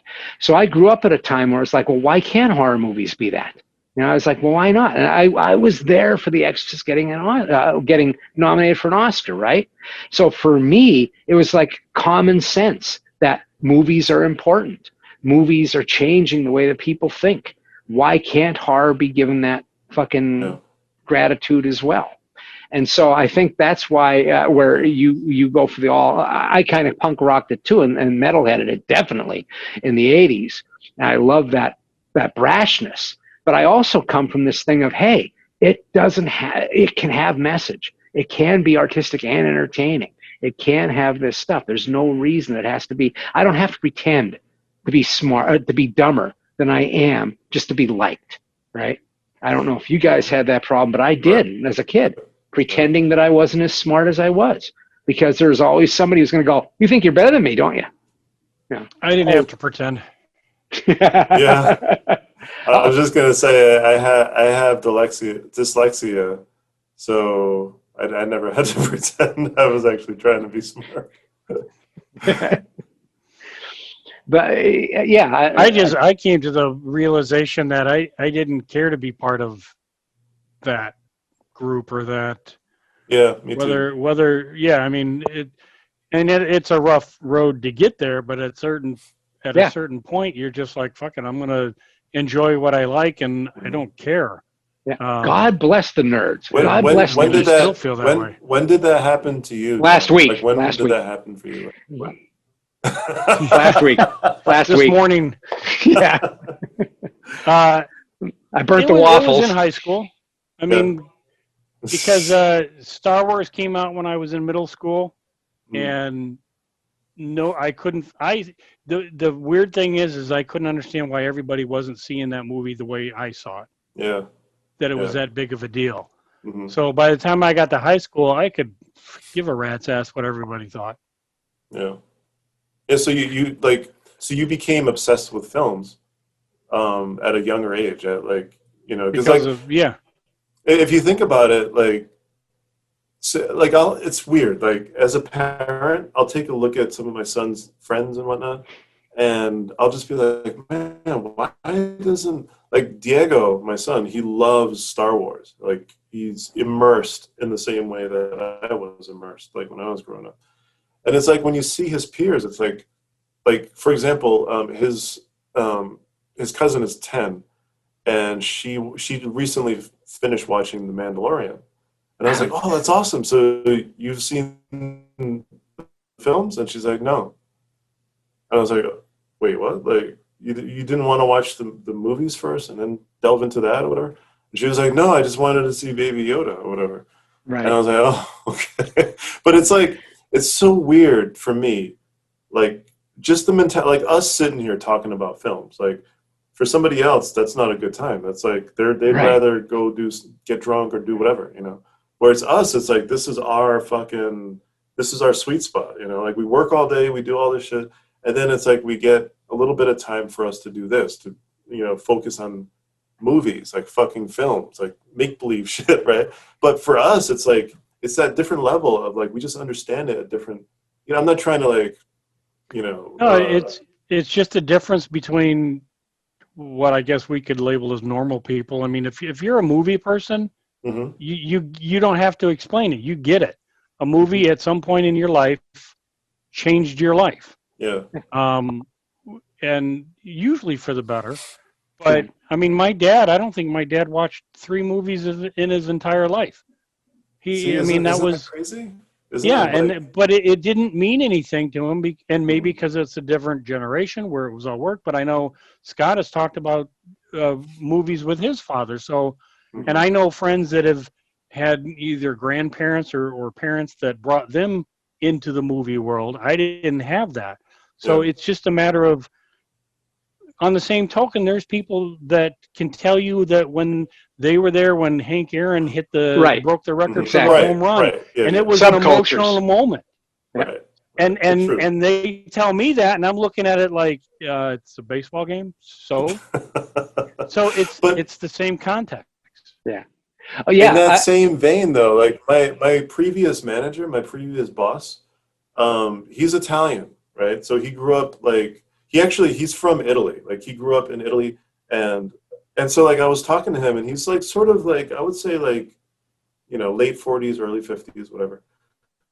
And I was like, dude, like I'm so jealous. Like, so you know about Argento and all these great like Giallo films. Like you probably grew up with all that stuff, and oh my God, to be like, what?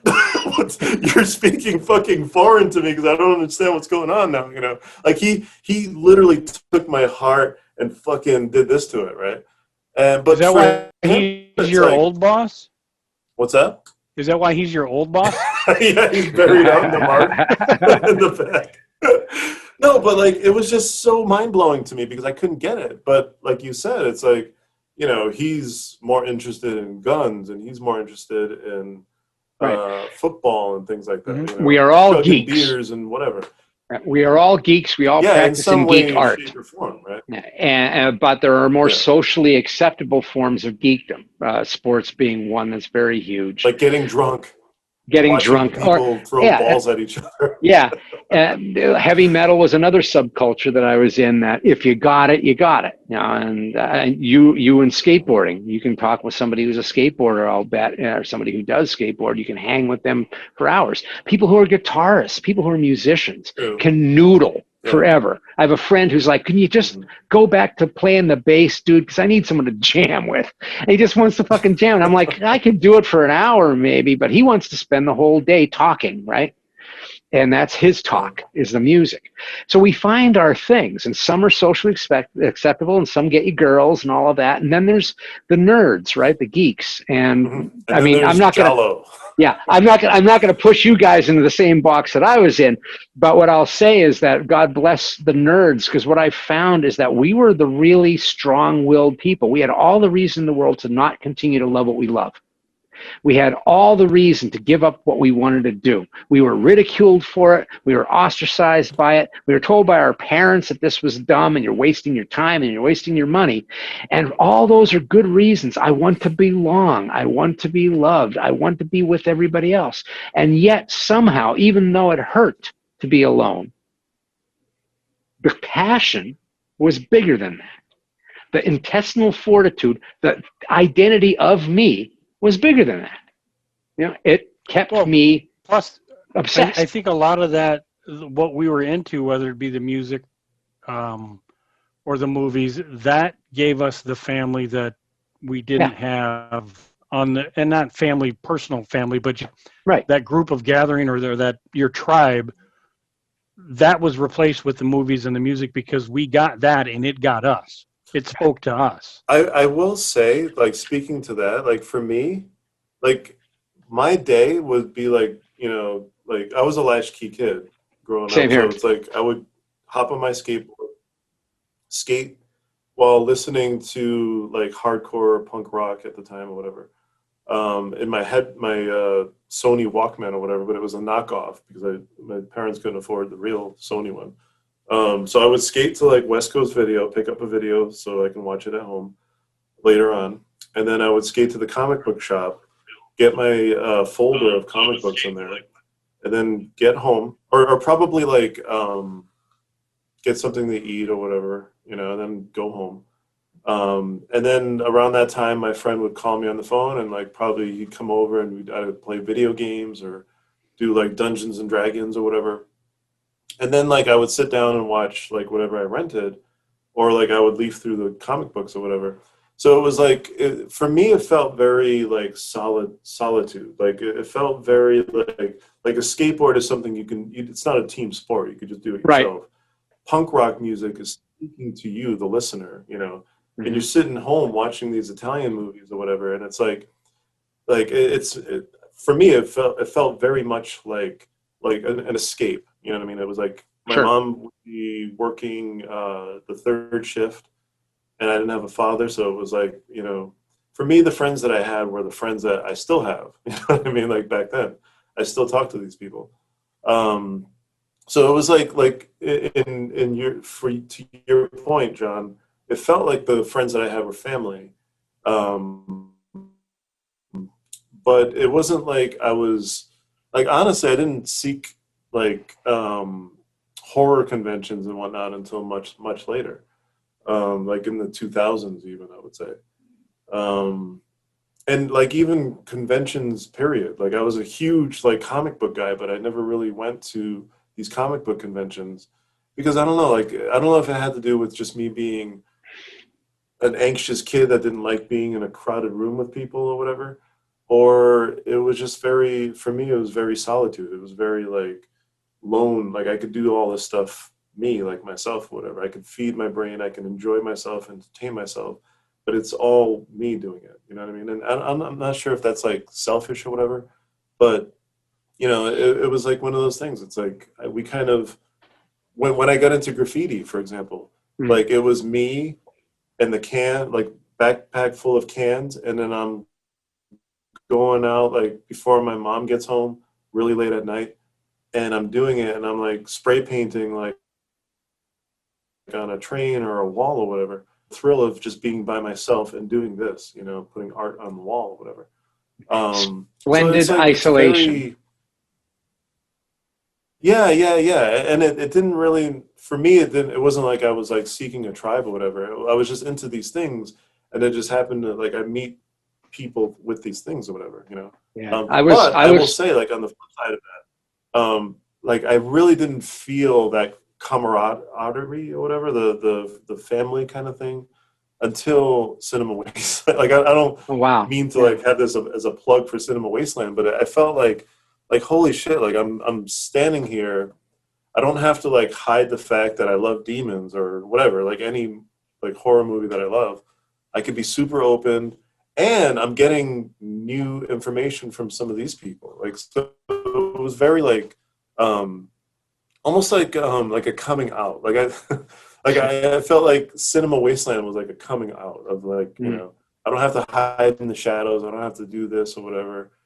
Like I'm actually accepted, and this feels really cool, and it feels like people, I could walk into any conversation and they'll be talking about one of these films that I love so much too, you know, so, and inject my own thing into them or whatever. Yeah, and open and embracing of you. Yeah, embrace, absolutely. Like, yeah, super embracing. Like you remember that that one time when you let me stay in your room, Scott? Yeah. And we were embracing like yeah. Like you call it embracing. I had a crowbar and I was pushing it against your forehead. That's I still owe you an apology for that, Scott. It was so much fun though. It was like literally like it took me back to like being 9. Is Santa here yet? It was like this whole thing of like the sugar plum fairies had not taken him to sleep yet. And it was, dude, can I tell you something really fast, like really quick? Mm-hmm. So like I don't like, John, this is probably like you could probably relate to this or whatever, but my son just turned 13. So my wife and I, Elena, we had that talk about, you know, like should we tell him about Santa Claus, or do we, you know, like there comes a point in any person's life where it's like you don't want him to be ridiculed with his friends or whatever. So it's like, when do you break the magic? When do you like sort of bring that amazing imagination of childhood just come to a fucking crashing halt, right? So I was like, you know, like I was 13 and I was still like, you know, like playing Dungeons and Dragons and shit like that. So we talked, and we were like, we should tell him that, you know, Santa doesn't exist or whatever. So we sat down with him, and, you know, we were sort of explaining all this. And then he comes out with like, guys, like, I don't mean to, I don't want to make you mad, right? Like, I don't want, but like a few years ago, the Metroplex, like we got him a Metroplex once. Like it's a, like if you're into Transformers, it's the city of, you know, the city transforms into a huge robot.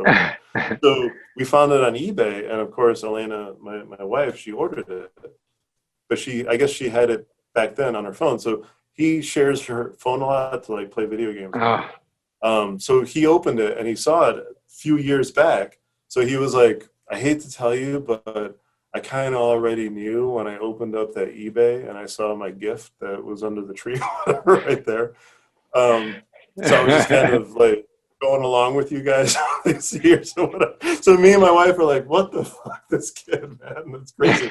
I think it's like all those photos of Dad dressed up as Santa, like I could tell that it was Dad or whatever. I was like, oh man, like here's me trying to like preserve this childhood, and like he already knew the score. Like kind of like when you're going to sit down and have to talk with them, and son, we need to talk about sex, and they goes, well, what do you want to know?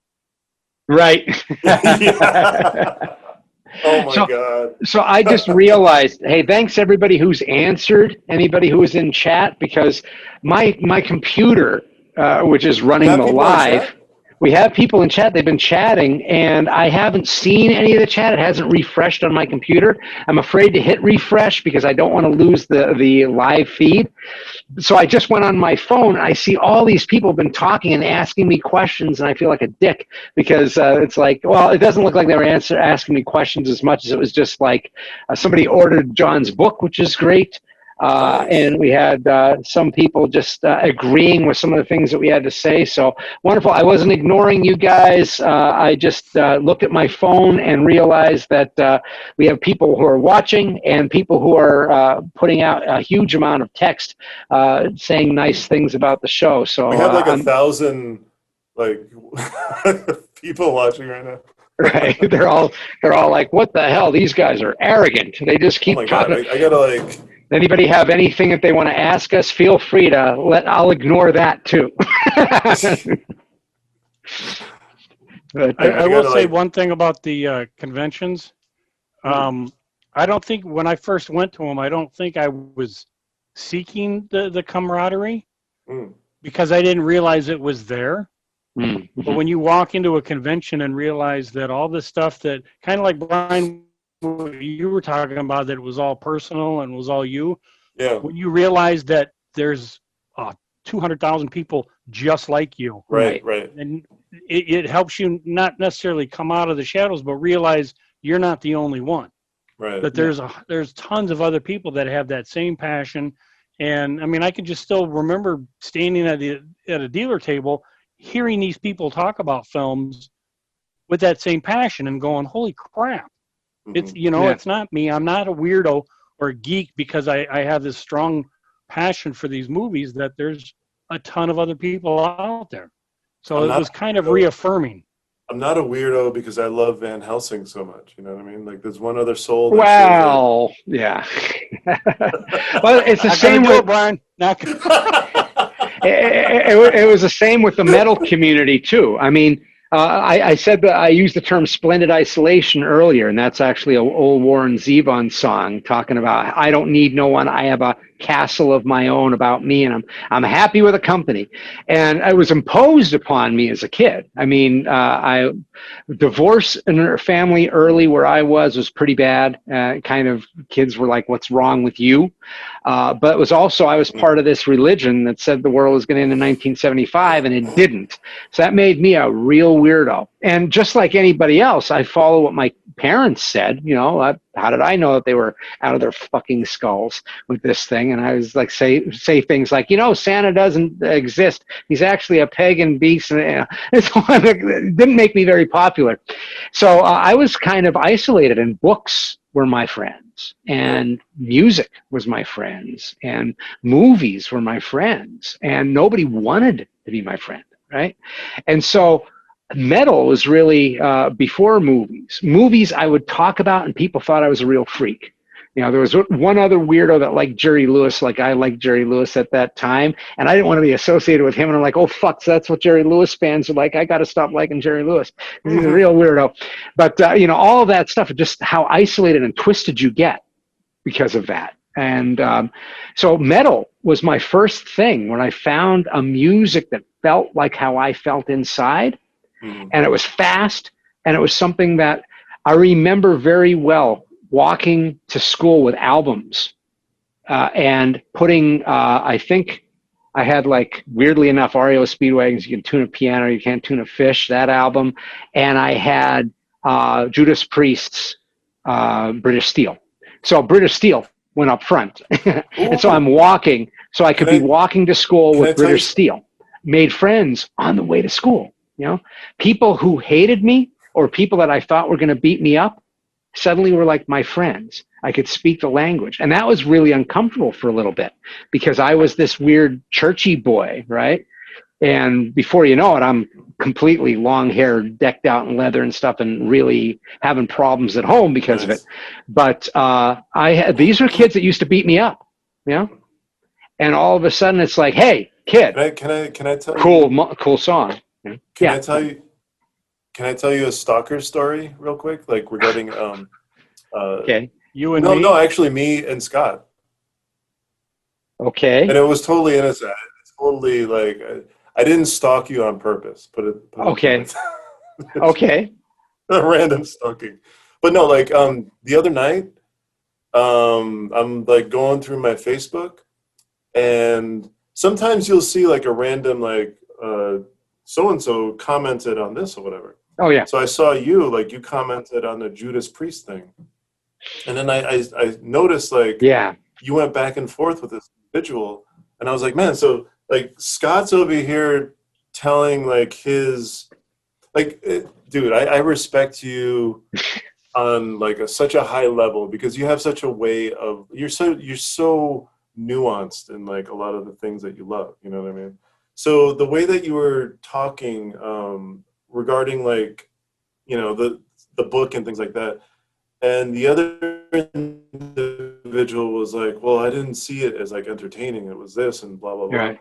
And I was like reading what you were like, you weren't like one of these people that are like, oh, fuck off or this or whatever. Right. Like you actually invited that perspective, but you were also talking your perspective. And then towards the end of the conversation, it was like you were both like, oh my God, that show was amazing and that guy didn't come out and blah, blah, blah. And it was like, wow, what an exchange. Like, I'm glad that I walked in on this because it was kind of cool because it was partly why I love you so much, Scott. And also at the same time, it was like a Judas Priest moment. So like, I just like, I totally get like your immersion into heavy metal and what it's meant to you and what those Judas Priest songs meant to you and things like that, So yeah, it was huge. I just had to like tell you that because it was like I was stalking you for well, thank you for that. It's funny because you said I don't know how the first thing I thought, go fuck off, you little Nimrod, but that didn't That's come what it out felt like, though. Like, it didn't come out that way. Instead, it was like, oh well, I actually look at it from this perspective, and that was the thing of the difference between typing and talking to someone, where a foot in mouth can happen very quickly, But being able to type, I was able to sit there and say, because I mean, I kind of stalked her because she said all this stuff, and then I looked and I went, "Ooh, this is, I don't want to fuck with this person. This is someone who, they've gone through something." And whatever it is, they're the kind of person that makes me a little bit nervous about their fandom. But Priest seems okay with it, so who the fuck am I? I mean, she was. It was interesting when I looked up some of her stuff. But I was like, come on, I can't believe that you're thinking. I mean, Jesus Christ, I kept forgetting that I was reading Rob Halford. I thought I was reading John Waters. It's so absurd and so gay. I mean, it's really. I mean, if you go into that book, I'll just say it right now. What? It is.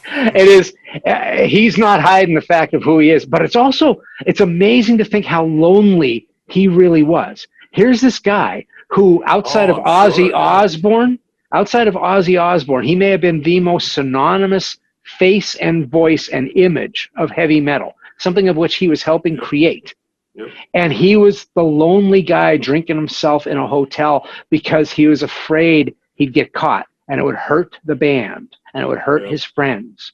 And so when he did talk about things that he did do, I mean, he's very flamboyant about it. And I think he's trying to shock you, because I busted out laughing like out loud going, oh my, I can just see a bunch of people reading this and going, Jawbreaker. I can never listen to Jawbreaker again. Stuff like that. And it's funny. it's funny, and you realize how lonely he was and how much he was in pain. But he's not in pain anymore. You know, he got sober 36 years ago. He came out by mistake. You know, he said, all through my career, it had always been kind of hinted at that I was gay. So there would always be that one guy who was interviewing you that had the question that was like, well, there's been questions about who do you go to afterwards? You have girlfriends, you know, stuff like that was leading, and he would just ignore it, or he would say something flippant. And he said, and I was on MTV, and it was after Fight came out, and he goes, and I don't know why I said it. But he said, well, I think everybody's known I've been gay for a while. And he hears a clipboard hit the ground behind him, and it's the producer of the show, unexpecting to hear that. And it's like, oh, I'm in it now. I better start talking this. And I gotta own it. yeah, I gotta own it now, right? And so he went down that path, and he was terrified, right? Yeah. Who wouldn't be, you know? Because it's really a place of machismo. And it made me think, because he's talking about all these people. He's had all these run-ins with Jimmy Page and stuff like that. And how many of us have read those stories, right? And like Hammer of the Gods and things like that. And we're like, oh man, these guys are partying like crazy. Turn that into gay, and all of a sudden you're embarrassed to hear about this stuff. And it was really interesting because that put it into perspective, you know, how lonely he was. He's surrounded by all these guys having all the fun they can. And he's like taking risks. And some of the risks are seemingly small. The 80s, like heavy metal in the 80s was so androgynous. It was so like you would. Oh, well, it looked androgynous. It looked androgynous, but it was. Well, I can only speak of my group. Like it was very. Yeah, I can only speak of my group. Yeah, like it was definitely hetero, and you didn't want to be gay. Yeah, you didn't want to be gay. It was one of those things. But I'm just saying, like the look of it. Right. Compared to, you know, like when you like, okay, like put it like this, like when you look at Slayer. Right, and then you look at like, I don't know, Winger or something like that, or you know, like it's just two very different looking. Am I freezing up at all? Like, a little bit. Yeah, a little bit. I know we've been going for a long time, and you guys have been super great to hang out as much as you are, and I'm sure everybody's technology is about to die. But I'm happy to go until it does, right? Yeah, I know, John. I think your phone's probably on its way out. Yeah, I'm already getting the red light that its battery's almost dead. So I'm going to have to cut out. Right. Well, before I didn't want it to just shut off and go, what happened? Yeah. Fuck those guys. But no, since he said what? So since we're at that point, why don't we just do a quick roundup, John? I mean, I see people are asking about your book, which is fantastic. So talk about some of the stuff that's going on. You're the one person who hasn't been in like stasis this whole time. You're at the drive-in every other fucking week at least, and I'm like trying to do virtual shit. But what's up? And you're doing that library thing too, right? Like I just saw Aaron next week. That. Yeah, we've done it a few. We've done it a few times, obviously in person, but this will be the first time it's on Zoom, I think. So I'm not really sure how it's going to work out, but it'll be interesting. But yeah, been going to the drive-in a few times this year because that's really the only events that we have. But I think there's only one more 2 weeks from now, going back to Indianapolis to Hammerfest. So when is that one? Not this coming weekend, but the following weekend. Or Friday, Saturday. Halloween? Is that Halloween weekend? No, it's the week before. Yeah. The week before, okay. Let me know. We got 5. I might jump in. I don't have any room. I just got no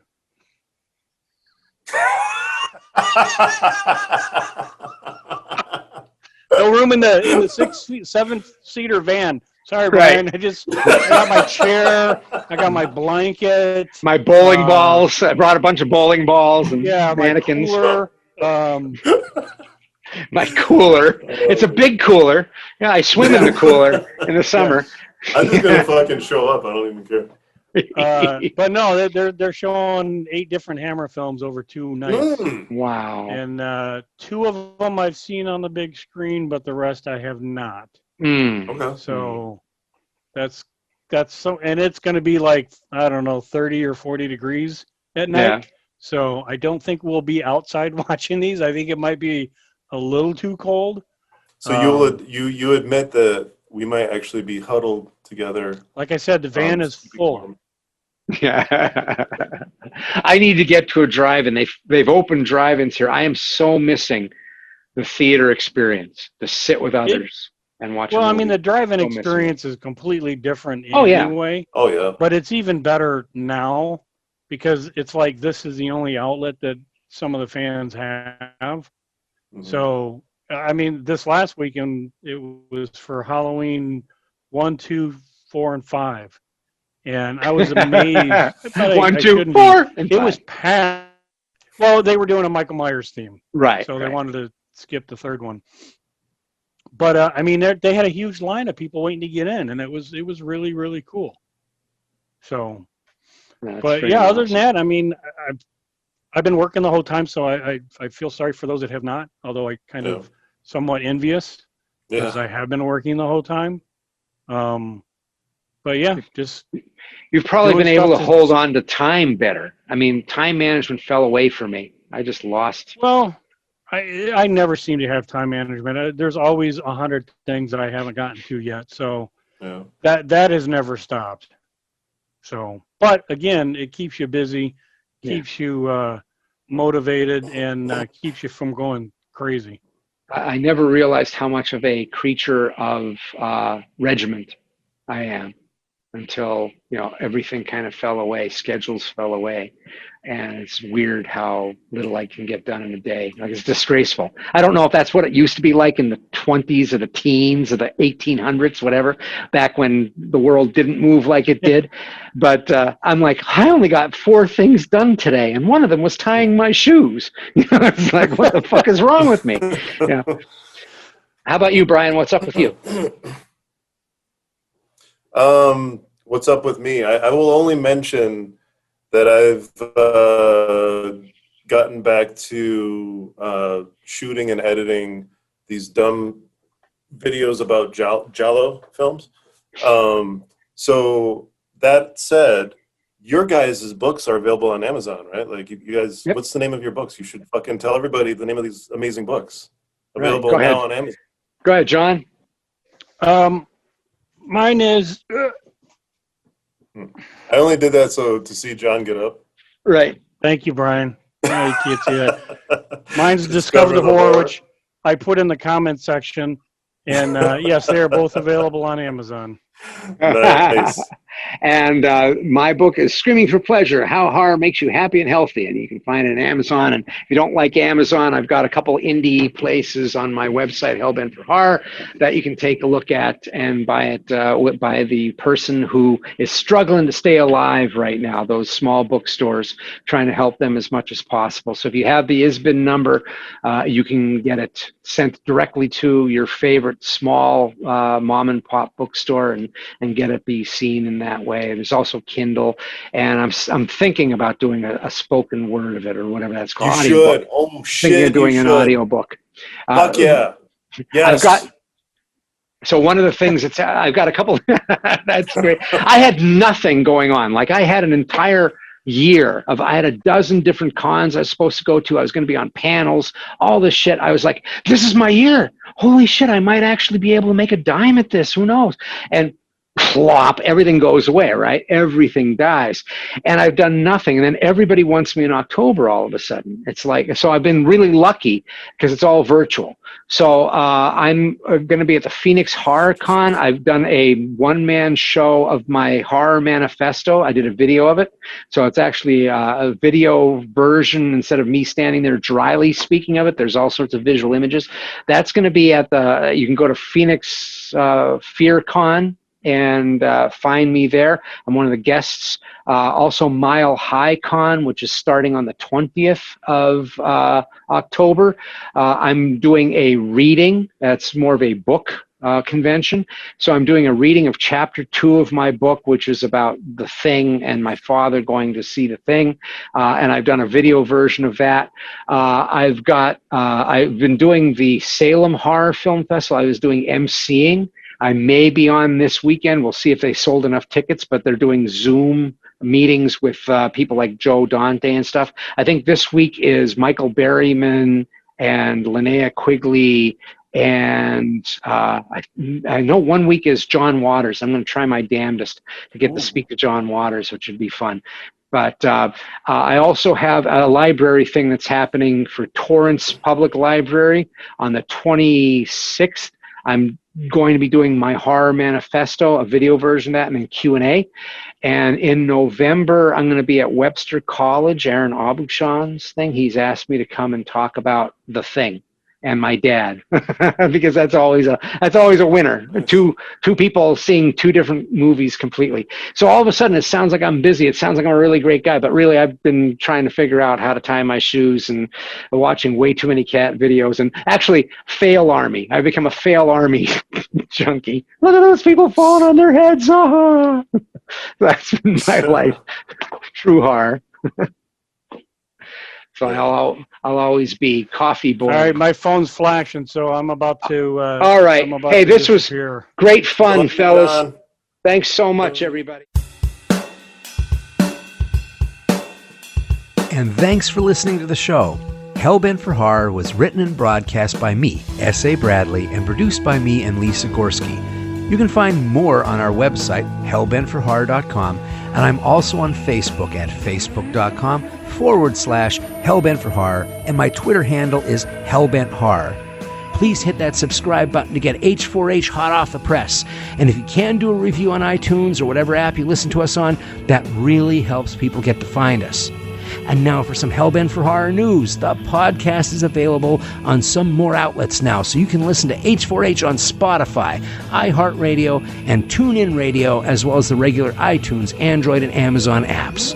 And let there be swag. H4H t-shirts are now on sale. We have a store on tpublic.com with a bunch of Hellbent for Horror designs, and you can have your choice of t-shirts, sweatshirts, hoodies, coffee mugs, something horrible beautiful for you or that someone special.